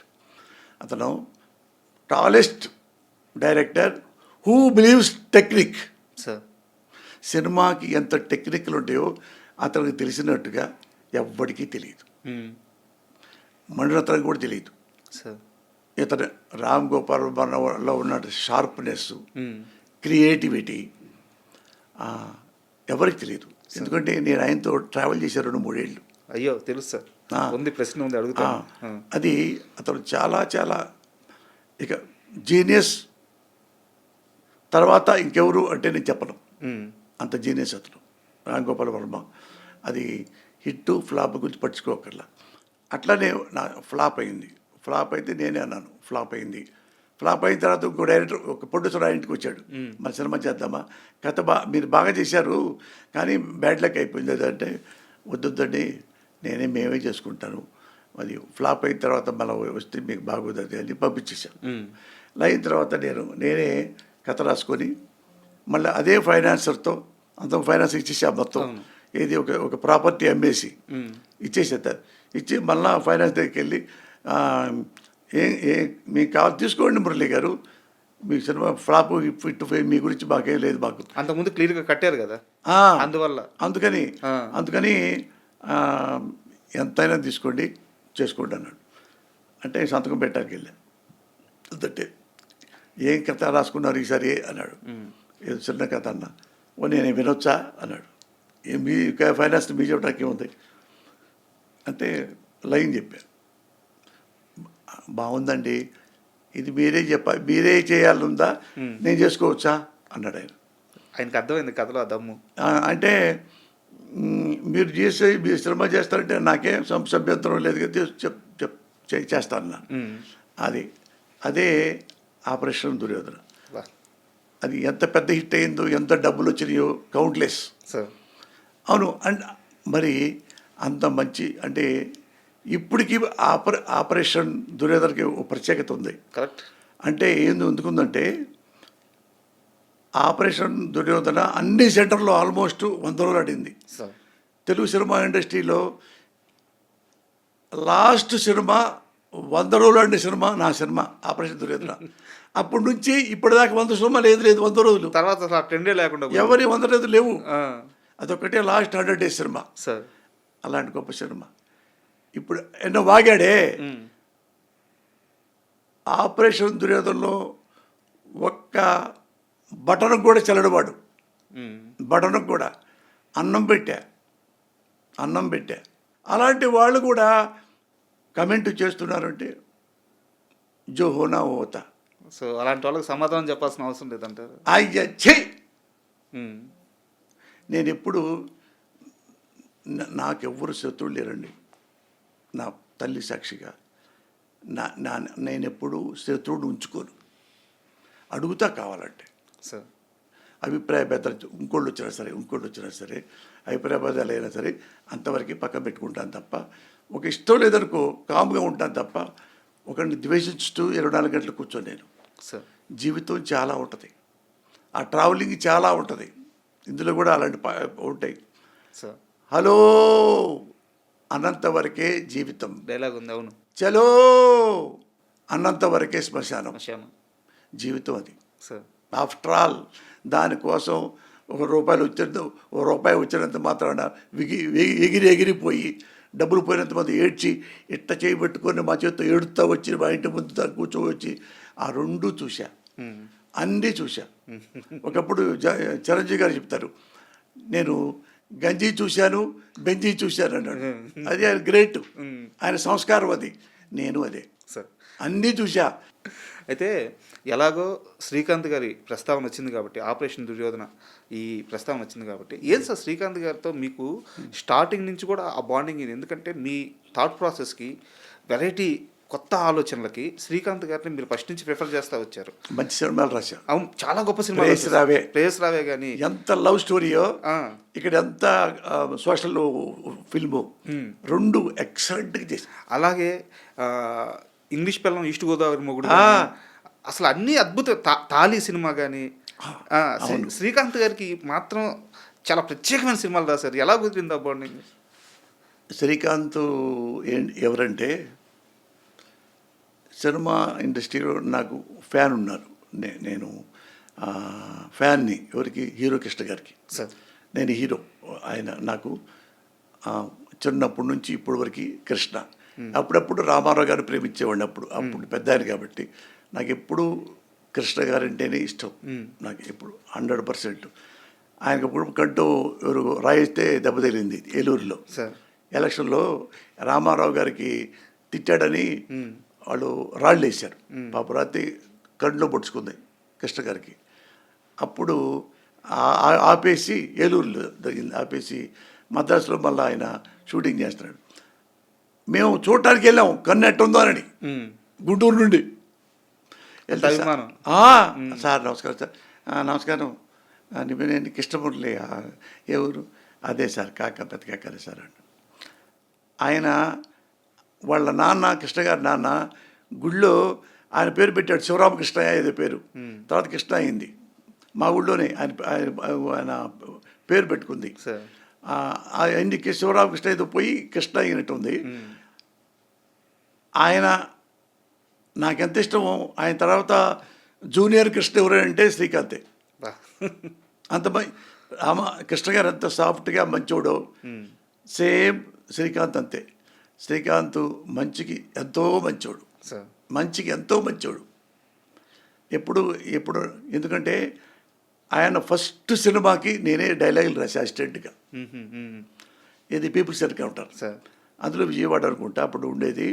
అందులో నక్సలైట్ వేషం పెట్టారు. నా పక్క నుంచి కూర్చున్నాడు శ్రీకాంత్. చూస్తే మురళి గారు, నేను ఇదే నాకు ఈ వేషం నాకు ఇచ్చారు అంటే, అవునా శ్రీకాంత్, రాస్తానా, మీదే రాస్తానా అన్న. అవునా అన్నాడు. రాసిన తర్వాత నేను చెప్పా చాలా బాగుంది మురళీ గారు అన్నాడు. అది చెప్పా. ఆయన ఫస్ట్ డైలాగు, ఏరిపారేయడానికి బేలు రాళ్ళు కాదు మిస్టర్, తూర్పు నుండి పడమరకి, పడమర నుంచి తూర్పుకి మార్చింగ్ చేస్తూ ప్రపంచానికి పహారాగా వస్తున్న సూర్యుడు నక్సలైట్. ఫస్ట్ డైలాగే అది ఎక్సలెంట్గా చెప్పాడు అతను కూడా. అంటే అతను అగ్రెసివ్గా ఉంటాడు, లుక్ వరకు అతను కోపం ఉన్నప్పుడు కోపంగా ఉంటాడు, నిజంగా కోపంలాగా ఉంటాడు, నిజంగా ఇన్నోసెంట్గా లాగా కూడా ఉంటాడు. అది ఆ డైలాగు మంచి డైలాగు. వచ్చి ఈ డైలాగు, మా వాళ్ళు గాంధీ గారిలాగా సత్యాగ్రహం చేయరు, నిప్పులు చెప్పుకుంటూ వస్తారు, నిప్పు సత్యాగ్రహం చేస్తారు అనగానే బాంబు బ్లాస్ట్ అవుద్ది.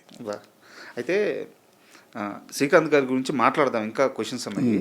ఇప్పుడు ఎప్పుడో 35 సంవత్సరాల క్రితం రాసిన డైలాగ్ని అలవోకగా చెప్పారు కదా, మీ ఫోన్ నెంబర్ చెప్పండి. తెలీదు. అదేది నా సీన్ అది. అందరూ ఏందని చెప్పమంటావు, దీనికి కథ ఉంది. ఇదిగో 2000 ఎప్పుడు కొన్నారు సార్ ఫోన్? నోకియా. ఇప్పుడు లేదనుకుంటా అసలు ఆ ఫోను. నోకియా పుట్టినప్పుడు తీసుకున్నా. నాకు ల్యాండ్ అంటే ఇష్టం, నాకు ల్యాండ్ ఫోన్ అంటే సింపుల్గా ఉండాలి అని. ఇది మామూలు ఫోన్స్ ఉంటారు, యాపిల్ ఫోన్ అయ్యి ఉంటారు కదా, అవి కొనటం ఈజీ, అప్పుడే కొంటా. మా అబ్బాయిలు కొనుక్కున్నారు. నాకు తెలీదు, నాకు ఇంతవరకు వాట్సాప్ అంటే తెలియదు సార్. అన్నీ తెలిసే నేను సడన్గా ఫోన్ నెంబర్ చెప్పమని అడిగాను. పోసాని కృష్ణమూర్తికి ఫోన్ నెంబర్ తెలియదు, అకౌంట్లో ఎన్ని డబ్బులు ఉన్నాయో తెలియదు, ఎంత ఆస్తి ఉందో తెలియదు, ఈరోజు ఇంట్లో ఏం కూర వండుతారు, ఏం చేస్తారు, ఇంటి కరెంటు బిల్లు, ఇంటి ఖర్చులు, అవసరాలు, ఎక్కడి నుంచి డబ్బులు వస్తున్నాయి, ఎటు పోతున్నాయి, ఏమీ తెలియదు. అంతే కదా? ఏమి అసలు నేను పట్టించుకోను. ఇంతవరకు వచ్చాము, ఏముందో ఆస్తులు మొత్తం అన్నీ కలిపి నా వైఫ్కి రాసిచ్చా. సార్ అది కూడా క్వశ్చన్ ఉంది సార్. యాక్చువల్గా ఎలాగో ప్రస్తావించారు కాబట్టి అడుగుతాను. ఇప్పుడున్న పరిస్థితుల్లో నిజానికి నేను చాలా ఓపెన్గా చెప్తున్నాను, లక్షలు సంపాదించే దగ్గర నుంచి రోజుకి 1000 రూపాయలు, 500, 800 కూలీ తెచ్చుకునేవాడు దాకా, ఎవరైనా సరే ఉద్యోగి దాకా ఎవరు కూడా ఈ రోజున్న పరిస్థితుల్లో భార్య మీద ఆస్తులు పెట్టడానికి సాహసించట్లేదు. లేదు. ఎందుకంటే కరెక్టే, ఈ బయట సమాజం ఎలా ఉందో చూస్తున్నాం, చూసావు. అయ్యో, ఒకటికి 10 సార్లు ఆలోచిస్తున్నారు. అలాంటిది 100 కోట్ల రూపాయల ఆస్తిని, 100 కోట్ల రూపాయల పైన ఆస్తిని చిల్లి గవ కూడా మీ పేరు పైన ఏమీ లేకుండా భార్య పేరు మీదే పెట్టడానికి కారణం ఏంటి? అంటే నాకు దీనికంటే ఉన్న పెద్ద ఆస్తి ఒకటి ఉంది. ఆ పెద్ద ఆస్తియే నా భార్య. సార్, డబ్బులు వెంట్రుక, ఇవాళ వస్తాయి, రేపు పోతాయి అంటారే. దిల్ దియా దేవానోంకో, దౌలత్ దిగా గుండోంకో అని. అది డబ్బు ఎప్పుడు డబ్బు వలన ఎంటర్టైన్మెంట్ ఉంటుంది, అంటే సంతోషం ఉండదు. విలాసం ఉంటుంది, సంతోషం ఉండదు డబ్బు విషయంలో. అందుకని నా భార్య నాకు పెద్ద పెట్టుబడి, పెద్ద ఆస్తి. అంటే పెళ్ళి అయిన దగ్గర నుంచి ఈరోజు వరకు మేము ఎప్పుడు ఒకరోజు అనుకుని బయటికి వెళ్ళటాలు రావటాలు లేవు. తను BSc BL చదువుకుంది బాగా, ML కూడా చదువుతుంటే అప్పుడు పెళ్ళి ఫిక్స్ అయింది నాకు. నేను డాక్టరేటు, నాకు పెళ్ళి ఫిక్స్ అయింది. అందుకని మా ఆవిడ ML పోయింది, BL వచ్చింది, నాకేమన్నా MPhil వరకే చదువుకున్నాము. ఇంకా మరి ఇక పెళ్ళి అయిన తర్వాత మరి ఇంకేడా చదువుకుంటాం? వివాహం విద్యనాశనం, శోభనం సర్వనాశనం. ఇంకా అది నాకు ఇట్టట్టు కొట్టుకున్నా, అయ్యో నా డాక్టరేట్ రావాలి, తర్వాత డిలీట్ చేయాలి అని నా కోరిక. ప్రొఫెసర్ అవుతా ఒకటి. మావాడు కూడా ML ఇక్కడ ఇప్పుడు హైకోర్టులో మావాడు రిజిస్ట్రేషన్ ఉంది. ML కూడా చేస్తే ఆమెకు పెద్ద జాబ్ వచ్చేది. అదే పోయింది పాప ఆమెకి. ML పిల్లలు అంటే ఇష్టం, ఇక పిల్లలు ఇద్దరు పుట్టేశారు కొడుకులు. అందుకని ఇక నేను, భార్య, పిల్లలు. తను నాకు మీకు పిల్లలంటే బాగా ఇష్టమా, భార్య అంటే బాగా ఇష్టం అంటే నాకు నా భార్య అంటే ఇష్టం. పిల్లల కంటే నాకు ఇష్టం. ఇంట్లో ఉంటే 24 గంటలు కాదు, నువ్వు 1 year పాటు ఇంట్లోనే నా భార్య నేను ఉంటే ఇంట్లో నాకు బోరు కొట్టదు. అసలు బోరే కొట్టదు. ఎప్పుడు నవ్వుకుంటూ ఉంటాం, ఎప్పుడు సంతోషంగా ఉంటాం. ఏమి నాకు ఇక నా కోరికలు లేవు, ఆశలు లేవు, ఆ పక్కన ఉంటే చాలు. ఆశయాలు లేవు. ఇల్లు భార్య, తర్వాత బిడ్డలు. బిడ్డలు కాదట్లా ఫస్ట్ ప్రిఫరెన్స్ అది. అయితే ఇంత పెద్ద స్టార్ రైటర్ కదా సార్, అంటే ఇండస్ట్రీలో ఏదో ఒక చిన్న చిన్న గిల్లి కజ్జాలు కానీ పక్కన వాళ్ళు వచ్చి గెలడం కానీ ఇలాంటి ఏదో ఉంటాయి. ఏ రోజైనా పోసాని కృష్ణమూర్తి జీవితంలోకి బయట నుంచి అమ్మాయిల నుంచి మెసేజ్లు, ప్రపోజల్స్ ఇలాంటివి వచ్చినప్పుడు ఎలా తీసుకునేవాళ్ళు, ఎలా రిజెక్ట్ చేసేవాళ్ళు? అసలు ఆ టైం లేదు రాజా సార్. అంటే నేను టైం ఉంటే ఏదో పిచ్చి పనులు చేస్తారండి కాదు. నాకు ఆ బ్యాక్గ్రౌండ్లో మా నాన్న చనిపోయిన తీరు, ఆత్మహత్య చేసుకొని ఎవడి పిల్లాడికి డబ్బులు కూడా లేకుండా, చదువు లేకుండా అన్నీ బాగుంటానని చెప్పి తెలియకుండానే ఆత్మహత్య చేసుకున్నాడు. నాకు నీడ్ ఏంటంటే కుటుంబం. మా అమ్మ ఎవరికి జాటదు. అప్పుడు పూరి గుడిసెలో అలాగే ఉంది తప్ప ఎవరి కోసం వాళ్ళ అమ్మను కూడా అడగదు కనీసం. అమ్మను కూడా అడగదు. అలాంటి తల్లి కోసం నాకు ఇది పడింది. అది మద్రాసు వెళ్ళిన తర్వాత, మద్రాసు అడగండి మీరు ఎప్పుడైనా, పొద్దున్నే 4ంటికి లేస్తా. 4 నుంచి వైఎంసీ గ్రౌండ్లో వెళ్ళిపోయి ఒక 40 మినిట్స్ పరిగెత్తుతా. తెల్లారిగట్ట 4ంటికి లేచి 4:15కి వెళ్ళి మళ్ళీ వచ్చి స్నానం చేసి 6ంటికి కరెక్ట్గా పర్చూరు బ్రదర్స్ దగ్గర ఇంటి ముందు ఉంటాను. అక్కడ నుంచి మళ్ళీ నేను నిద్రపోవాలంటే కనెక్ట్ 12:30కో 1 గంటకో అప్పుడు పడుకోవాల్సి వస్తుంది. ఇక నాకు ఎవరిని చూడాలి, నిద్ర సరిగ్గా లేదు.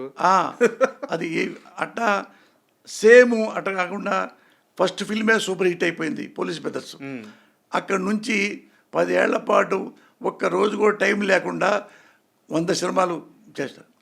అది నేను రాసి ఇప్పుడు ఏ రంభా ఉర్వశి అదే తొక్కడానా ఏమీ నాకు అట్లాంటివి ఏమి లేవు, రాలా. అంటే మాకు డబ్బు కావాలి, వచ్చిన బ్యాక్గ్రౌండ్ కష్టాలు కావాలి, చూసిన మా అమ్మకి ఏమైనా చేయాలి, నేనేం చేయాలి అంటే ఒక మా నాగార్జున యూనివర్సిటీలో హెడ్ ఆఫ్ ద డిపార్ట్మెంట్ ఉంది, తమ్మారెడ్డి నిర్మలా మేడం అని.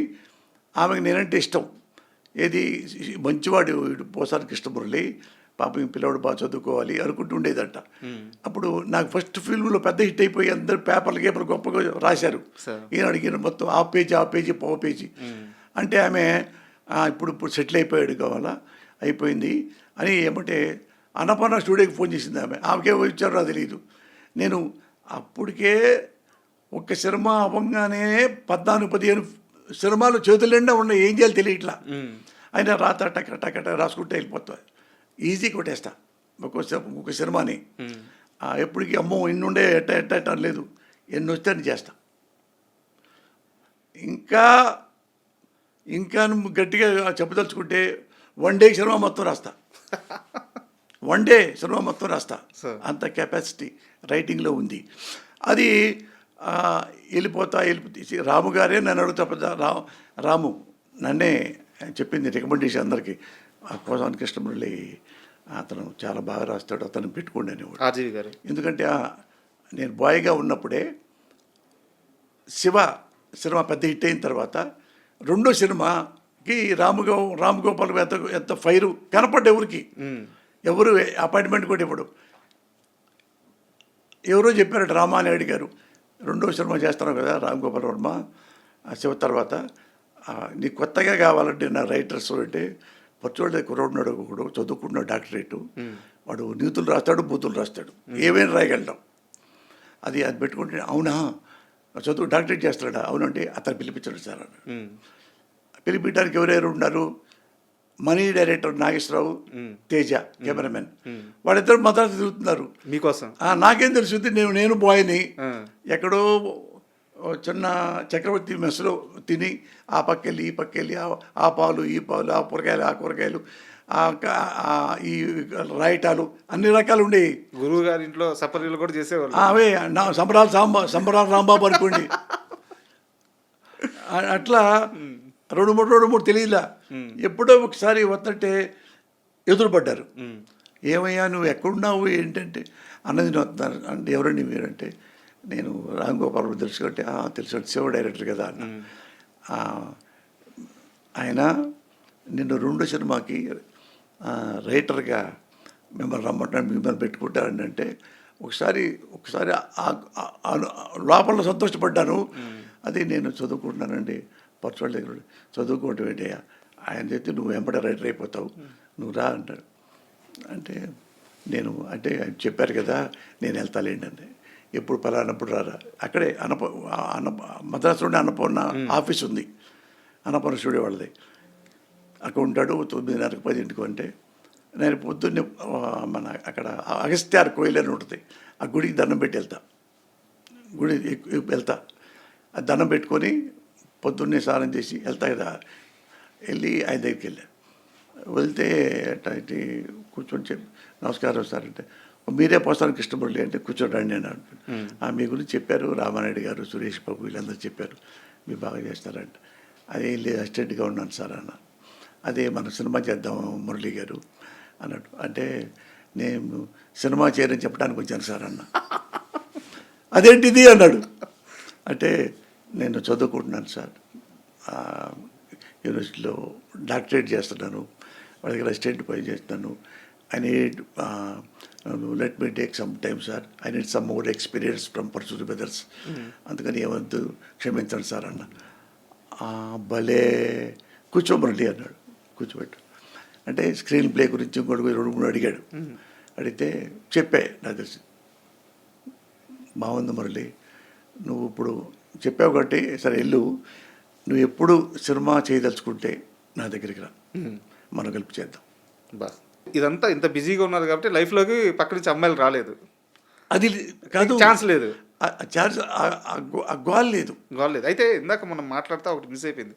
యూనివర్సిటీ నుంచి ఒక ఫోన్ వచ్చింది తర్వాత ఏం జరిగిందో చెప్పలేదు. ఈ టైంలో వాళ్ళు మన ఇది ఆపరేటర్ వచ్చి చెప్పాడు సార్ ఎవరు నిర్మలా మేడం అంట Tammareddy Nirmala madam assistant professor అంటే యూనివర్సిటీ ఫోన్ చేస్తున్నారు మీరు రమ్మన్నారు సార్ అంటే నేను షాక్ అయిపోయా. మేడం గారు నాకు ఇప్పుడు ఎందుకు చేస్తున్నారు అనుకున్నా. మళ్ళీ ఆపరేటర్ దగ్గరికి వెళ్తే మళ్ళీ వచ్చింది మేడం నమస్కారం అంటే కృష్ణమురళి బాగున్నా అంటే లేదు ముఖ్య విషయం చెప్తున్నాను నేను నీకు ఒక అమ్మాయిని చూసా ఒక అమ్మాయి నేను చూశాను వాళ్ళ ఇంటికి వెళ్ళి ఆ అమ్మాయి చదువుకుంది బీఎస్సీ బిఎల్లో మంచి అమ్మాయి నాకు నేను సర్టిఫై చేస్తున్నా నువ్వు ఆ అమ్మాయిని చూసుకో నీకు సూటబుల్ అట్లా చెప్పేస్తుంది గబగబా. తమ్మారెడ్డి భరద్వాజ గారి కజిన్ సిస్టర్. ఓకే అవును తమ్మారెడ్డి ఆమె. అయితే నేను ఆ టైం కూడా లేదు అలాగే అయితే మేడం అలాగే మేడం అన్న మరి నువ్వు ఎప్పుడు చూస్తావు అంటే మీ ఇష్టం మేడం అన్న.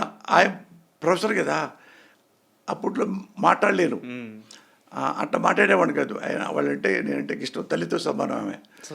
అయితే మీరు ఎప్పుడేటప్పుడు మేడం అన్న చెప్పుకోవడానికి అంటే మరి రేపు ఎల్లుండురా ఎక్కడ చెప్పేస్తాను అదే సార్ అదే మేడం అన్న.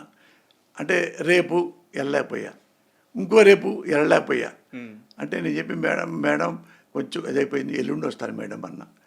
అంటే వాళ్ళతో చెప్పిందంట ఈయన పెళ్లి చేసుకోవడానికే రాలేకపోతాడు ఇంక తాళే కట్టుకుంటాడమ్మా వచ్చినప్పుడు చూసుకుందాంలే అందంట.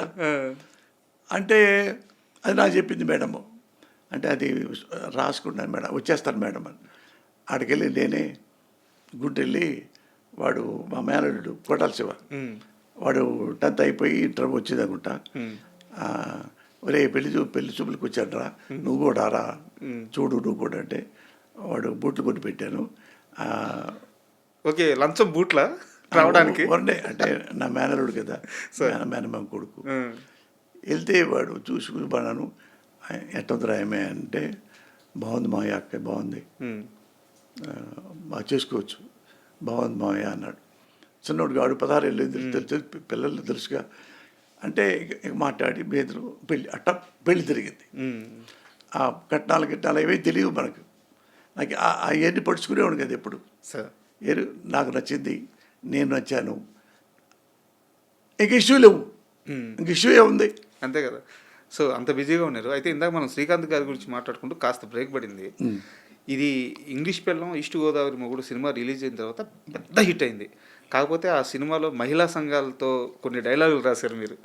ఆ రోజుల్లో చాలా పెద్ద ఇష్యూ అయింది కదా, అది పేపర్లో ఆర్టికల్ కూడా వచ్చినట్టుంది. అది దానికి 70 సర్సర్కట్లే పోయింది. 70 సెన్సార్ కట్ల. అది లేకపోయి ఉంటే సినిమా బాగుండేది. ఇంకా ఇది ఒక ఒక ట్రాక్ తీసి పారేశారు. ఆ జడ్జి ఇలా ఉండకూడదు, ఇలా ఉండాలి, అది ఉండాలి, ఇది ఉండాలి, ముక్కలన్నీ అయిపోయింది. అప్పటికే అది చాలా అప్పుడు అయ్యో చాలా అయిపోయింది నాకు అలా అంటే అది తీసేదాకా ఆపలా. అప్పటిదాకా శ్రీకాంత్ గారికి ఉన్న ఇమేజ్కి పూర్తి ఆపోజిట్ క్యారెక్టర్ అది. అవును అవును, అంటే ఆమెను బుద్ధి చెప్పడానికి. అవును. చాలా అన్ని అనుభవాలు ఉన్నాయి రాజా. కాదు బట్ ఏంటంటే నేను నా ఇంటిని ఎంత ప్రేమిస్తానో, నా ఇల్లాలని ఎంత ప్రేమిస్తానో, తెలుగు సినిమా ఇండస్ట్రీని అంతనే ప్రేమిస్తా సార్. దానివల్లే నేను ఇంత వాడినయ్యా. తెలుగు సినిమా ఇండస్ట్రీ వల్లే నేను ఇంత వాడినయ్యా సార్. అయితే ఒక్కసారి స్క్రిప్ట్ రాస్తే ఎవరు చెప్పినా సరే మీ మనసుకు నచ్చిన తర్వాత మార్చరు. అలాంటిది చిరంజీవి గారి సినిమా అల్లుడా మజాకా కోసం ఎన్నో వర్షన్లు, అది 50-60 పైన వర్షన్లు రాశారు. నిజానికి సినిమా కూడా చాలా మంచి కథగా, కానీ సినిమా రిలీజ్ అయిన తర్వాత దాని మీద బూత్ సినిమా అనే ఒక విమర్శ స్టార్ట్ అయింది. అది దేనివల్ల జరిగింది? సినిమా డైరెక్షన్లో జరిగిందా? ఏం లేదండి, ఒక్క బూతు బాట కూడా లేదండి.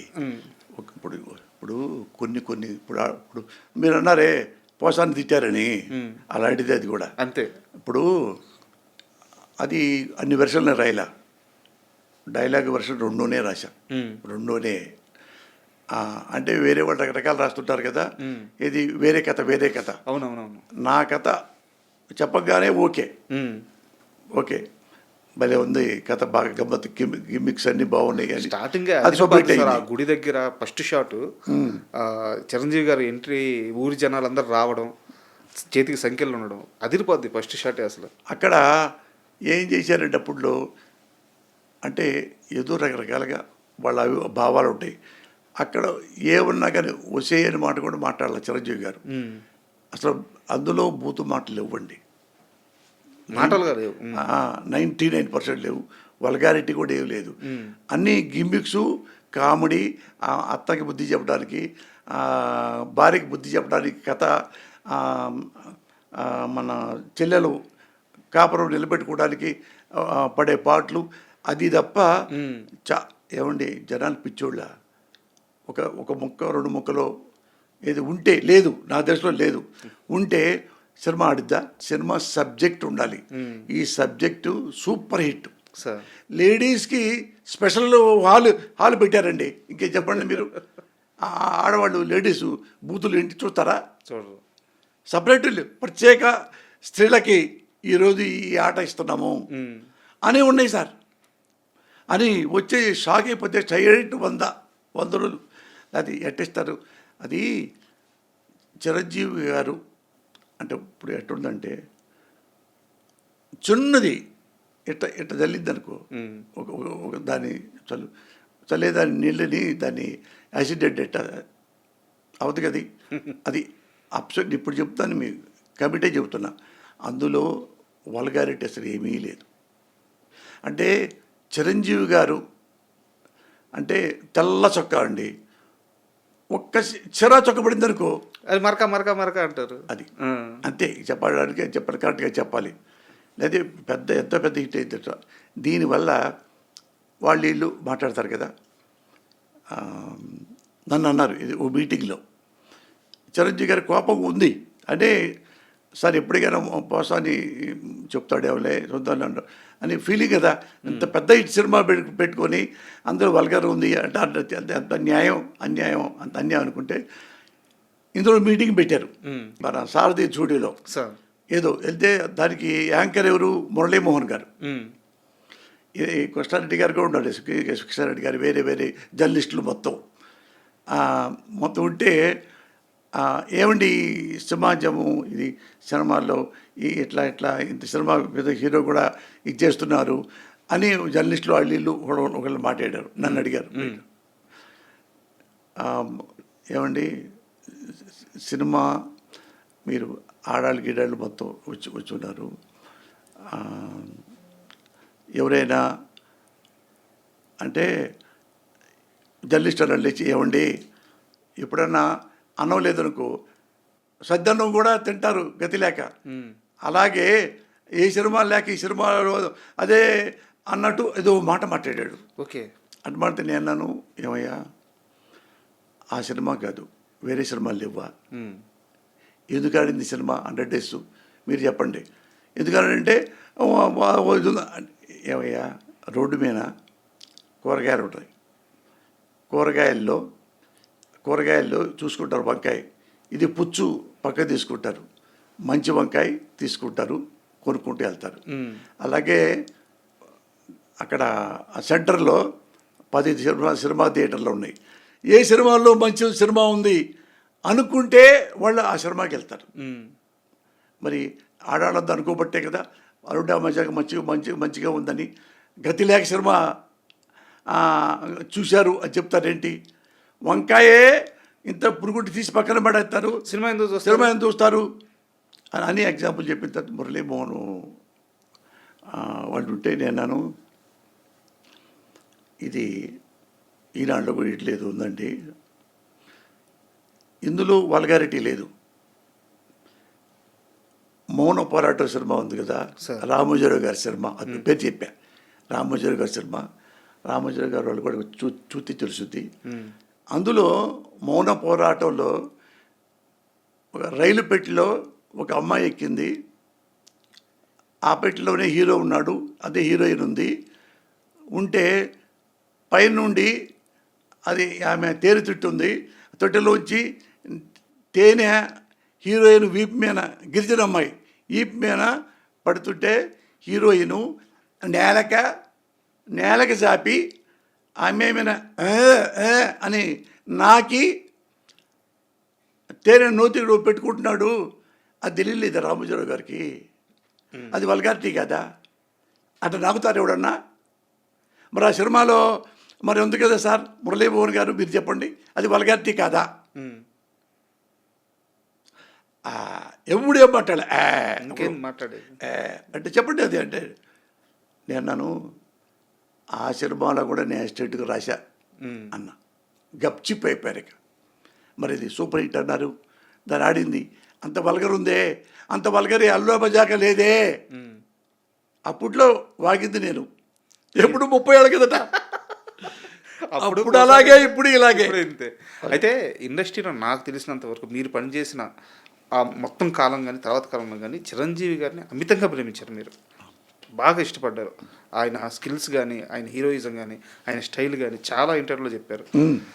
అంటే నేను రాజకీయాలు మాట్లాడట్లేదు సార్, ఈరోజు చిరంజీవి గారితో మీ రిలేషన్ ఎలా ఉంది? నాకు ఒక ఎగ్జాంపుల్ చెప్తా. ఇప్పుడే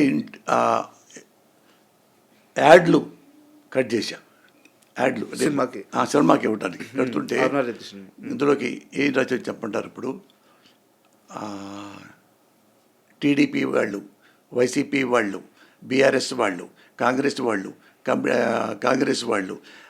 కమ్యూనిస్టు వాళ్ళు, బీజేపీ వాళ్ళు, జనసేన వాళ్ళు, వీళ్ళన్ని పార్టీలు అందరికి కూడా ఈ సినిమా నచ్చుతుంది, దయచేసి చూడండి. జనసేన కలిపాక పవన్ కళ్యాణ్ అధ్యక్షుడు కదా. లేదు, నేను ఓన్లీ చిరంజీవి గారి గురించి నాకు మాత్రమే అడుగుతున్నాను. కాదు, నాకు రాజకీయాలు అవసరం లేదు, అటుగా చెబుతున్నా. నేను ఎవరిని నేను గుర్తుపెట్టుకోను,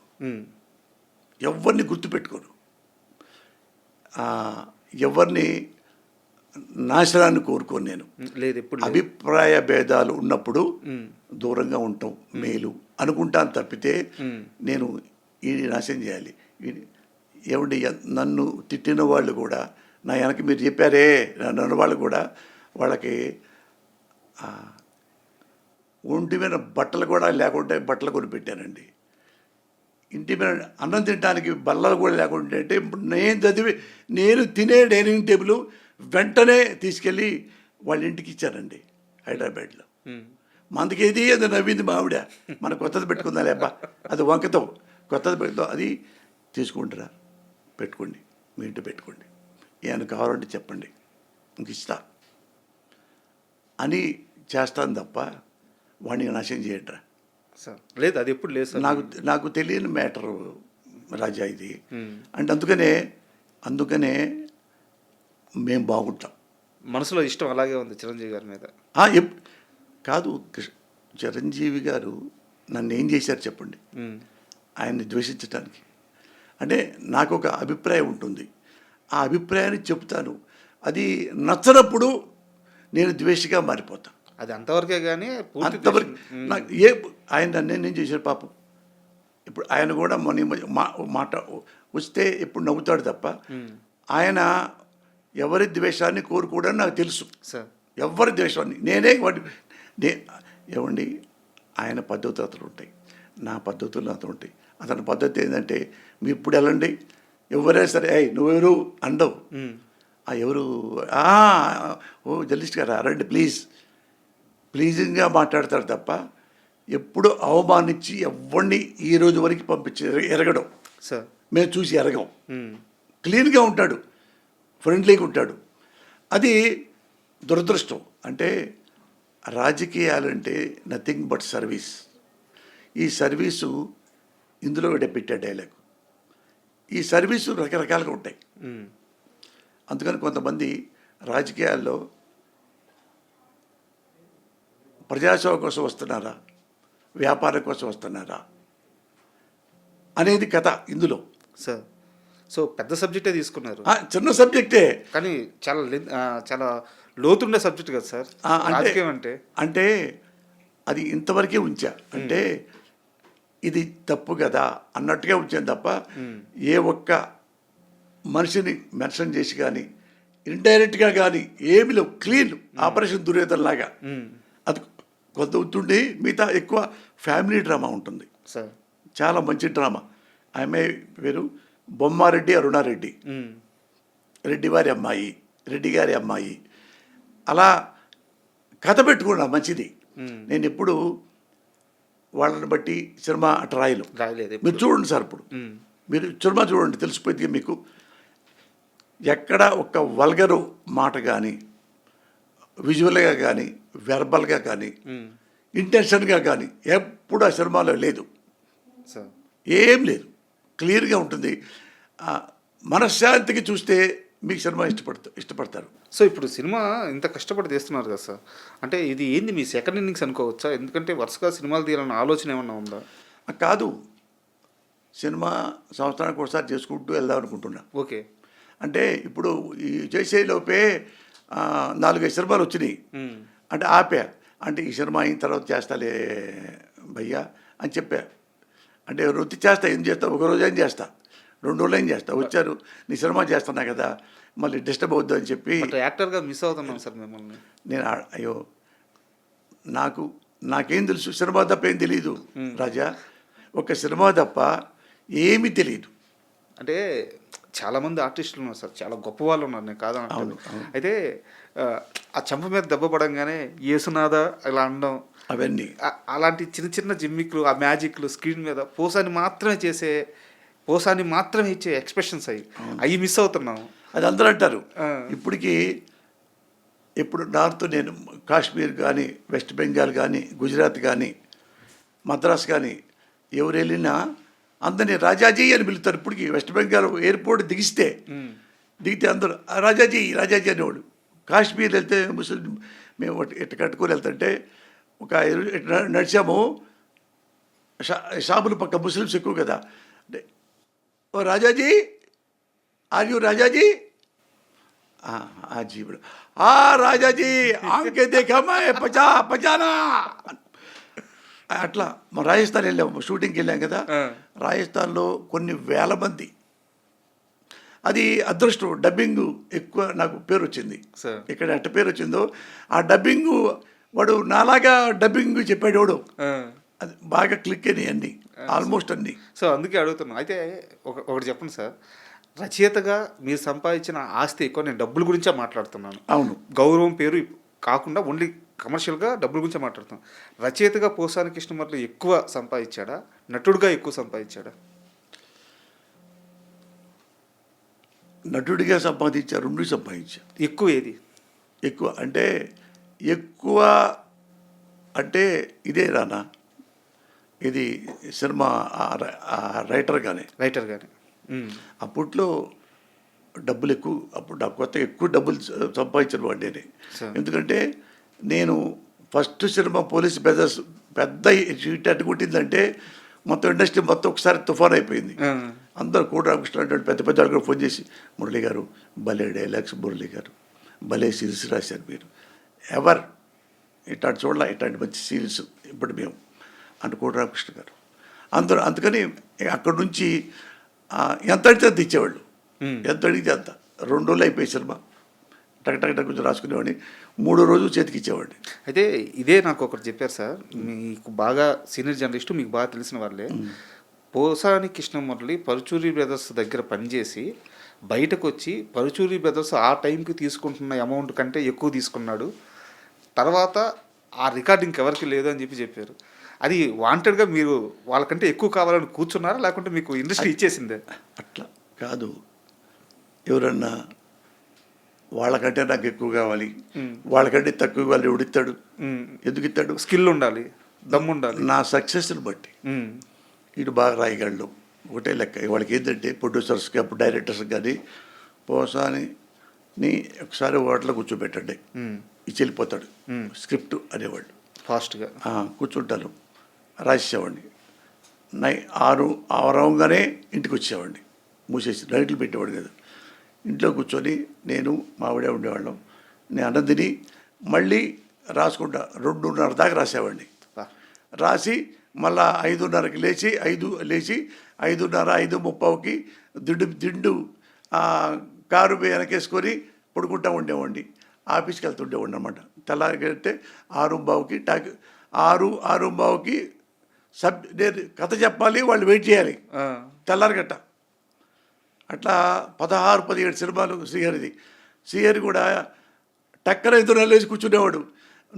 నేను వచ్చేలోపు నువ్వు కనుక లేకపోతే ఆ అరగంట మరి వేస్ట్ మళ్ళీ అయిపోతాడట, అరగంటగా చెప్పేసి వెళ్ళిపోయాడు. కానీ శ్రీహరి గారి మరణం నాకు తెలిసి వారి కెరీర్ మొత్తం చూసుకుంటే మీదే చాలా పెద్ద పాత్ర ఉంది. ఆయన హీరోగా సర్వే అవ్వడంలో కానీ, సక్సెస్ రావడంలో కానీ. వారి మరణం తర్వాత ఎక్కువ బాధపడిన వ్యక్తుల్లో మీరు కూడా ఒకరు ఉంటారు కదా. అంటే మేము 16-17 సినిమాలు రాసాం. అంటే నన్ను అడిగాడు మురళి, నాకు కొంచెం సినిమాలు రాసి పెట్టు, నేను క్యారెక్టర్లు చెప్పు అన్నాడు. ఇది అతను నాకు నచ్చాడు, ఎందుకు నచ్చాడు, బాగుంటాడు, నాతో ఫ్రెండ్లీగా బాగుంటాడు.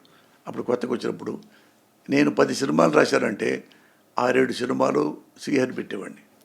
అవును, చాలా సినిమాల్లో మీ సినిమాల్లో ఉన్నారు. చిరంజీవి గారి సినిమాలు అల్లుడు బజార్లో పెట్టించి మళ్ళీ పైతరబద్దంలో పెట్టించి ఇలాగ పని పెట్టి మళ్ళీ పెళ్లి చేసుకుందాలో మళ్ళీ ఇంకో సినిమాలో ప్రేస్ రాబోయే సినిమాల్లో అన్నింటిలో పెట్టేవాడిని.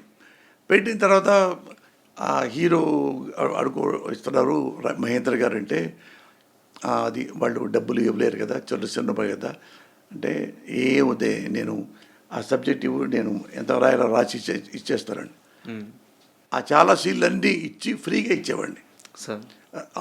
కోర్టు సీన్లు, ఆ సీన్లు, వేరు సీన్లు, పోలీస్. దేవా అయితే హిందీ సినిమా చెప్పేవాడిని దీన్ని పట్టుకొని చూసుకోండి, ఇందులో సబ్జెక్టులన్నీ బాగుంటాయి సీన్లో అని అవి ఇచ్చా. ఆ తర్వాత అదేమన్నాడు మురళి, వాళ్ళకి ఇవ్వటం దానికి నువ్వే రాయొచ్చు కదా అంటే, నీ అంత అప్పుడులో 10-15 లక్షలు. అప్పుడు ఒక సినిమాకి మీరు తీసుకొని నీ పేరు మీద నేను కథా మాటలు రాస్తే నా హీరో చెప్తే కొద్దిగా పైకి వస్తాను నేను, అవి చిన్నవి కదా అంటే, అప్పుడు సాంబయ్య ఎంత ప్రొడ్యూసర్ ఎంత ఇవ్వలే అంటే, ఏమొద్దులే అని చెప్పి నాకు 2 లక్షలు ఇవ్వండి చాలన్న. శ్రీహరి గారి కోసం ఇదంతా ఓన్లీ శ్రీహరి 15 లక్షలు తీసుకోవాలి. అప్పుడు 2 లక్షలే తీసుకొని కథా స్క్రీన్ పే మాటలు, అందులో మళ్ళా వేరే డైరెక్టర్కి ఏదో ఇదైతే మళ్ళీ రీషూట్లు కూడా నేనే చేపించి కూర్చోబెట్టి అది పెద్ద హిట్ అయిపోయిన తర్వాత నువ్వే సినిమా చేసుకో మురళి, నువ్వే ప్రొడ్యూస్ చేసుకో, నువ్వు చేసుకోలేదంటే అట్టొద్దు, ఇలాగే ఉందాం మనం, నేను రైటర్కి అలాగే ఉంటా, నువ్వు ఇలాగే అలాగే ఉంటే ఇంకేవద్దని అట్లా 17 సినిమాలు చేసి భద్రాచలం కానీ అయోధ్య అన్ని రామయ్య కానీ లాస్ట్ అన్ని సినిమాలు నేను చాలా. చూశాను సార్. మీ ఇంటర్వ్యూకి వచ్చే ముందు ఆయన వికీపీడియా మొత్తం చేసే సినిమాలు మొత్తం చూస్తే శ్రీహరికి ఒక షేప్ ఇచ్చి, అంటే ఆయన సినీ కెరీర్కి ఒక షేప్ ఇచ్చి ఆయన్ని ఆర్టిస్ట్గా నిలబెట్టి స్టార్గా చేసిన ఆ 2 చేతులు మీవే. మీ పేరే కనిపిస్తుంది, ప్రతి సినిమాలో మీ పేరే కనిపిస్తుంది. బట్ అయితే ఒకటి శ్రీహరి లేదు. శ్రీహరిలో ఉన్న గొప్పతనం, ఒకడిని నమ్మితే జీవితాంతం అలాగే నమ్ముతాడు. అంటే పోసాని అంటే ఇష్టం. పోసాని కథ చెప్పి అరగంట కథ చెప్పి వెళ్ళిపోతా. ఇంకా డిస్కషన్ లేవు. ఇక డిస్కషన్ ద సబ్జెక్ట్ మళ్ళీ అదేంటి ఇదేంటి లేవు. అరగంట అయిపోయింది, ఇది అయిపోయింది అంటే బాగుంది కదా, బాగుంది అంతే 2 మాట్లాడాడు. బాగుంది బాగుంది ఇంకేం మాట. వెళ్ళిపోయి 2 రోజుల్లో రాసిచ్చేవాడిని, ఆడబట్టి వెళ్ళిపోయేవాడిని. అదే తీసేవాళ్ళు సార్, అదే తీసేవాళ్ళు. ఏ గోల్ లేదు ఇసలు, డిస్టర్బెన్స్. ఆయన మరణ వార్త తెలిసిన తర్వాత ఎలా జీర్ణించుకున్నారు? అంటే ఏం మనం అంటే డ్రమ్టిక్గా మనం చెప్పుకోలేను కానీ, అంటే ఎట్లా ఉంటుందంటే జీవితం అంటే కళ్ళు తెరిస్తే జననం, కళ్ళు మూస్తే మరణం, రెప్పపాటే ఈ ప్రయాణం. సార్, ఇది అనివార్యం. రేపు పోసానికి కృష్ణపల్లి తెచ్చిపోతాడు, ఇంకోటి పోతాడు. అందుకని ఇందులో ఆ డైలాగ్ పెట్టేది, హలో అంటేనే ఇది జననం, జీవితం. జీవితం. చలో అంటే అంటేనే శ్మశానం. అది దీనికోసం ఎందుకురా ఎంత బాధపడతారు. ఇప్పుడు ఏం సాధించాల్సిన ఎప్పుడు ఎవ్వరు నేను సాధించాను ఇది అంటానికి ఏమి లేదండి సార్. మీరు ఇప్పుడు వచ్చేది ఒక చీమలు గూడు పెట్టి వెళ్ళిపోతుంటాయి, ఇంకో చెవు పెడతా ఉంటాయి, ఇంకో చెల్లి పోతూ ఉంటాయి, ఇంకోళ్ళు పెడతా ఉంటాయి. మనం అంతే, ఈ రాసుకుంటూ వెళ్తుంటారు, పోతూ ఉంటాం, మళ్ళా వస్తూ ఉంటాడు ఒకడెవడు, మళ్ళీ ఇంకోటి రాస్తూ ఉంటాడు, మళ్ళీ పోతూ ఉంటాడు. అంతప్పుడు నేను చచ్చిపోయాడు కానీ అయ్యో చచ్చిపోయాడే అంటానికి నేను అనుకోని 90%. మా నాన్న ఒక్క విషయంలోనే, మా అమ్మ విషయంలో ఒకసారి నా కన్నీళ్ళు వచ్చినాయి. అంటే ఈ మంచోడే అన్యాయం చచ్చిపోయాడే అంటే చావడానికి టైం ఉంటుంది. అంతే కదా సార్. మనం వెళ్తున్నాము, ఇప్పుడు నేనున్నాను, చచ్చిపోయిన పెద్ద ఇష్యూ కాదు ఇది, 60+ అన్నా కానీ. ఇప్పుడు అది మనము చచ్చిపోతాము అనేది నాకు భయం లేదు. ఇప్పుడు చచ్చిపోతాము అనే భయం నాకు ఎప్పుడు లేదు. Very cool. నాకు దాని మీద ఇప్పుడు అమ్మ 100 ఏళ్ళు పడితే బాగుండే అట్లా లేదు సార్. అంటే అన్నీ సాధించుకున్నా షార్ట్ టైంలో అన్నీ సమకూర్చా. ఇక నేను చేయాల్సిందే లేదు. అందుకని మంచి పనులు ఉంటే చేయటం. సార్, అయితే ఒక హీరోతో మాత్రం మీకు అమితమైన స్నేహం, అమితమైన ఇద్దరి మధ్య మంచి పరిచయం కానీ స్నేహం కానీ మొత్తం ఉంది. ఎప్పుడు ఎక్కడ బయట పెట్టలేదు మీరు హరికృష్ణ గారితో. హరికృష్ణ గారికి పడిన ప్రతి సక్సెస్ మీరు రాసిందే, డైలాగ్స్ అన్ని. అవును. పైగా ఇద్దరి మధ్య మంచి బాండింగ్ ఉంది. లాయర్ కూడా రాశా. లాహిర్ అవును, సీతయ్య కానీ. మీరంటే భలే ఇష్టం అంట ఆయనకి. ఫ్రెండ్, అదే ఫ్రెండ్షిప్. ఆయన ఏ పోసానే అంటాడు అన్నా. నేను షూటింగ్కి వెళ్తానా, రైటర్గా పను అప్పుడు రైటర్గా ఉండేవాడిని, ఇది చేస్తానా అయ్యి అడగడు. పోసానే పద మన లక్ష్మీ దగ్గర అదో పేరు ఉంటుంది, ఆవు పేరు, ఆ పేరు వాడికి వెళ్దా పద. ఆయనకి ఇష్టం ఆవులు అంటే. ఇక సీనులు లేవు, పుస్తకాలు లేవు, ఏవి లేవు, అన్నీ కూర్చోవటమే. అంటే అంత ఇష్టం నాకు. ఆయనకి నేనంటే ఎంత ఇష్టం. ఎక్కడికి వెళ్ళడు అతను, ఎవరికి వెళ్ళడు. ఇంటి దగ్గరికి వెళ్ళటం కానీ చాలా చాలా ఆత్మగౌరవం ఉన్న మనిషి సార్. అంటే అన్న మా ఇంటికి రాడు, ఏది అడుగుకుంటున్నావా, వెళ్దాం పదా, రావా అంటావేంటే, వెళ్దాం పదాను పదా ఇంటికి వెళ్దాం. బట్ ఆయన బయటికి ఎవరి దగ్గరికి పెద్ద వెళ్ళరు. ఆయన హోటల్ ఉండేది, వెళ్ళి హోటల్లో ఉండేవాడు. ఆహ్వానం ఆడే కూర్చునేవాడిని కూడా వెళ్ళి, అక్కడే కూర్చునేవాడిని నేను.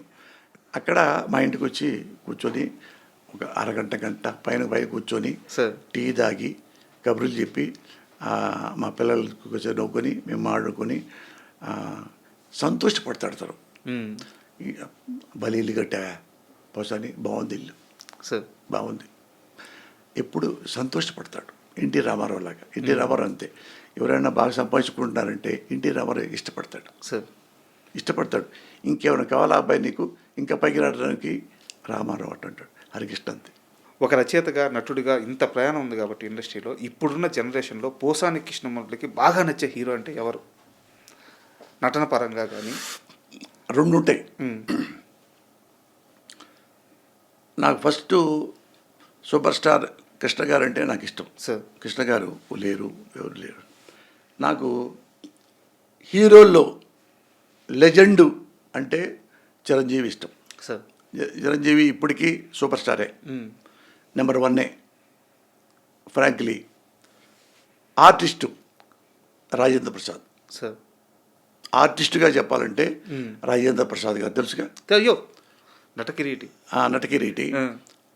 రాజేంద్ర ప్రసాద్ గారుకి కమల్ హాసన్కి ఇద్దరు పక్క పక్కన పెడితే నీకు ఎవరు ఇష్టం అంటే నేను రాజేంద్ర ప్రసాదే చెప్తాను. సార్ ఎందుకంటే అర్థం, రాజేంద్ర ప్రసాద్ బిహేవియర్ ఎట్లా ఉంటుందంటే, ఇప్పుడు కామెడీ సినిమా, కామెడీ సీన్ తీశారు, ఇది కామెడీ సినిమా అంటే కామెడీ అయిపోయింది, కానీ వెంటనే మినిట్లో స్పాట్లోకి వెళ్ళి కామెడీ చేసేస్తాడు. కూర్చుంటాడు, బజ్జీలు తాగుతాడు, టీ తాగుతాడు ఏదో అనగానే, సార్ ఇది కన్నీళ్ళది, ఓ అమ్మ చనిపోయిన సీన్ కూడా ఇవ్వాలి పెట్టారా, ఓకే ఇది అమ్మ సీన్. అక్కడికి వెళ్ళంగానే చచ్చిపోయింది సార్ మా అమ్మ, వెంటనే వేరియేషన్, చచ్చిపోయింది సార్ మా అమ్మ, ఎందుకు చచ్చిపోయింది సార్ మా అమ్మ. అసలు ఏమీ మాట్లాడకుండా ఏడిపిస్తాడు. సార్ ఏమీ మాట్లాడకుండా. కమల్ హాసన్ ప్రిపేర్ అవ్వాలి యాక్టింగ్ చేయడానికి, ఇతను ప్రిపేర్ అవ్వడం, ఇన్వాల్వ్ అవుతాడు. రాజేంద్ర ప్రసాద్లో ఉన్న గొప్పతనం అది. సెకండ్లో అలాంటి ఆయన నన్ను చూస్తే నన్ను నవ్వుతాడు. ఆయన సీన్ పెట్టాం, ఆయన బెడ్ మీద ఉన్నాడు హాస్పిటల్లో, నేను కూర్చొని సార్ బాగున్నారా, తగ్గిందా, ఈ మాట చెప్పడానికి అటు చూడంగానే పెద్దగా నవ్వాడు. నేనంత కామెడీ నిన్ను చూస్తే మాత్రం నాకు నవ్వుతుందబ్బా అనేవాడు. అది అతను తెలుగు ఇండస్ట్రీలో బెస్ట్ ఆర్టిస్ట్ సార్ నా దృష్టిలో. సూపర్. అంతే, better than Kamal Haasan. Super sir.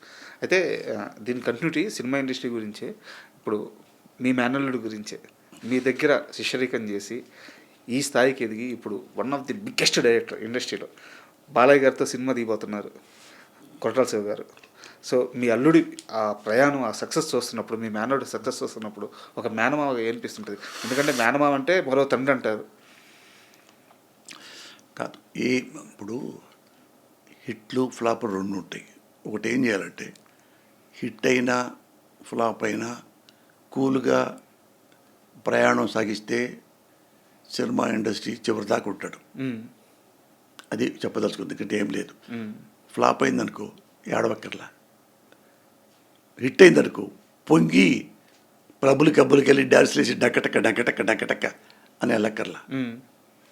చూడండి, తెలుసుకొని ఏది మన రాఘవేంద్రరావులో పెద్ద హిట్ అయినా కానీ అట్టా నవ్వుతూ ఉంటాడు రాఘవేంద్రరావు, ప్రౌడ్గా ఉండడు. దాసరి నారాయణరావు 100 దాటి సినిమాలు చేశాడు, పెద్ద పెద్ద హిట్స్. రామారావు గంటి, నాగేశ్వరరావు గంటి, కృష్ణ గంటి, సోమబాబు గంటి, అందరు హిట్లు అన్నీ చేశాడు. చిన్నోళ్ళకి పెద్దోళ్ళకి కలిపితే అన్నీ కలిపినా కానీ ఆయన కూడా ఎప్పుడు వెర్రి వేగడం, నేనే నెంబర్ 1, ఎవడరా మన జోలికి వచ్చేది ఎవడురా అని మాడతారే, ఆ టైప్ కాదు. నేల పెంచి మనుషుల్లాగా ఉంటారు. బోళా శంకరుడు, దాసరి నారాయణరావు గారు. ఇది ఎప్పుడు కథ మాట్లాడుకుంటూనే ఉంటాడు, చేస్తూనే ఉంటాడు.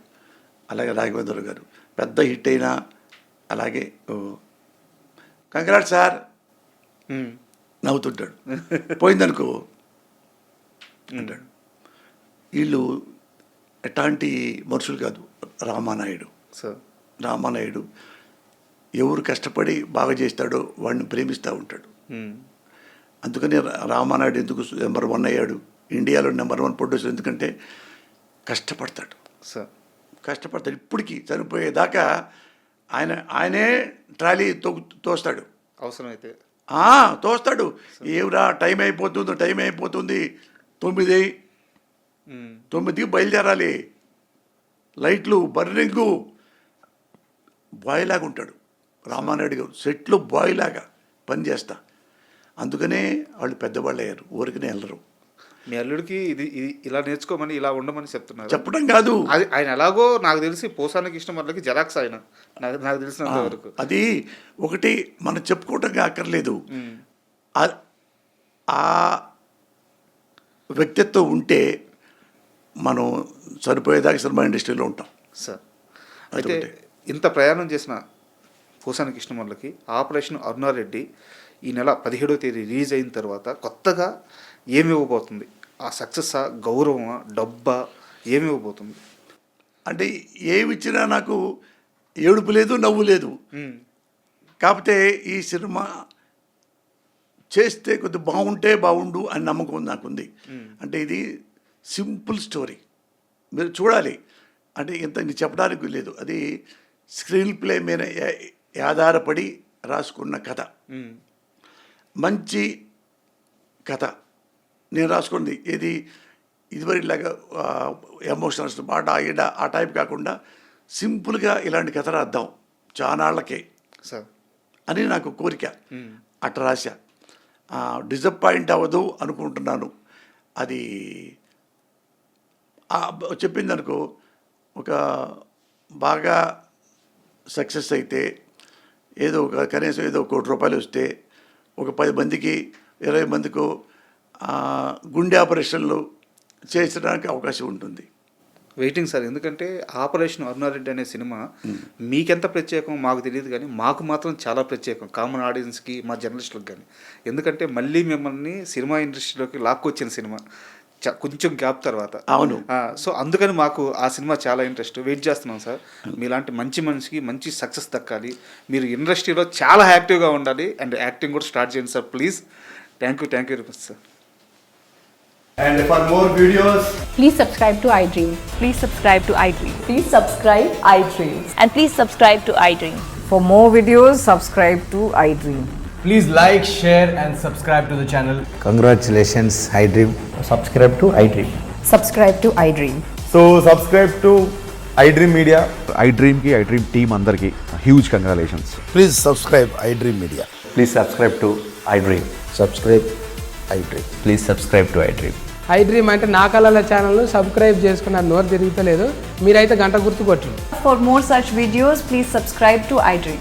Subscribe to iDream. Please subscribe to iDream. Please subscribe iDream Media. Please do subscribe to iDream. Please subscribe to iDream Media. For best entertainment and information, please subscribe iDream. And don't forget to subscribe to iDream.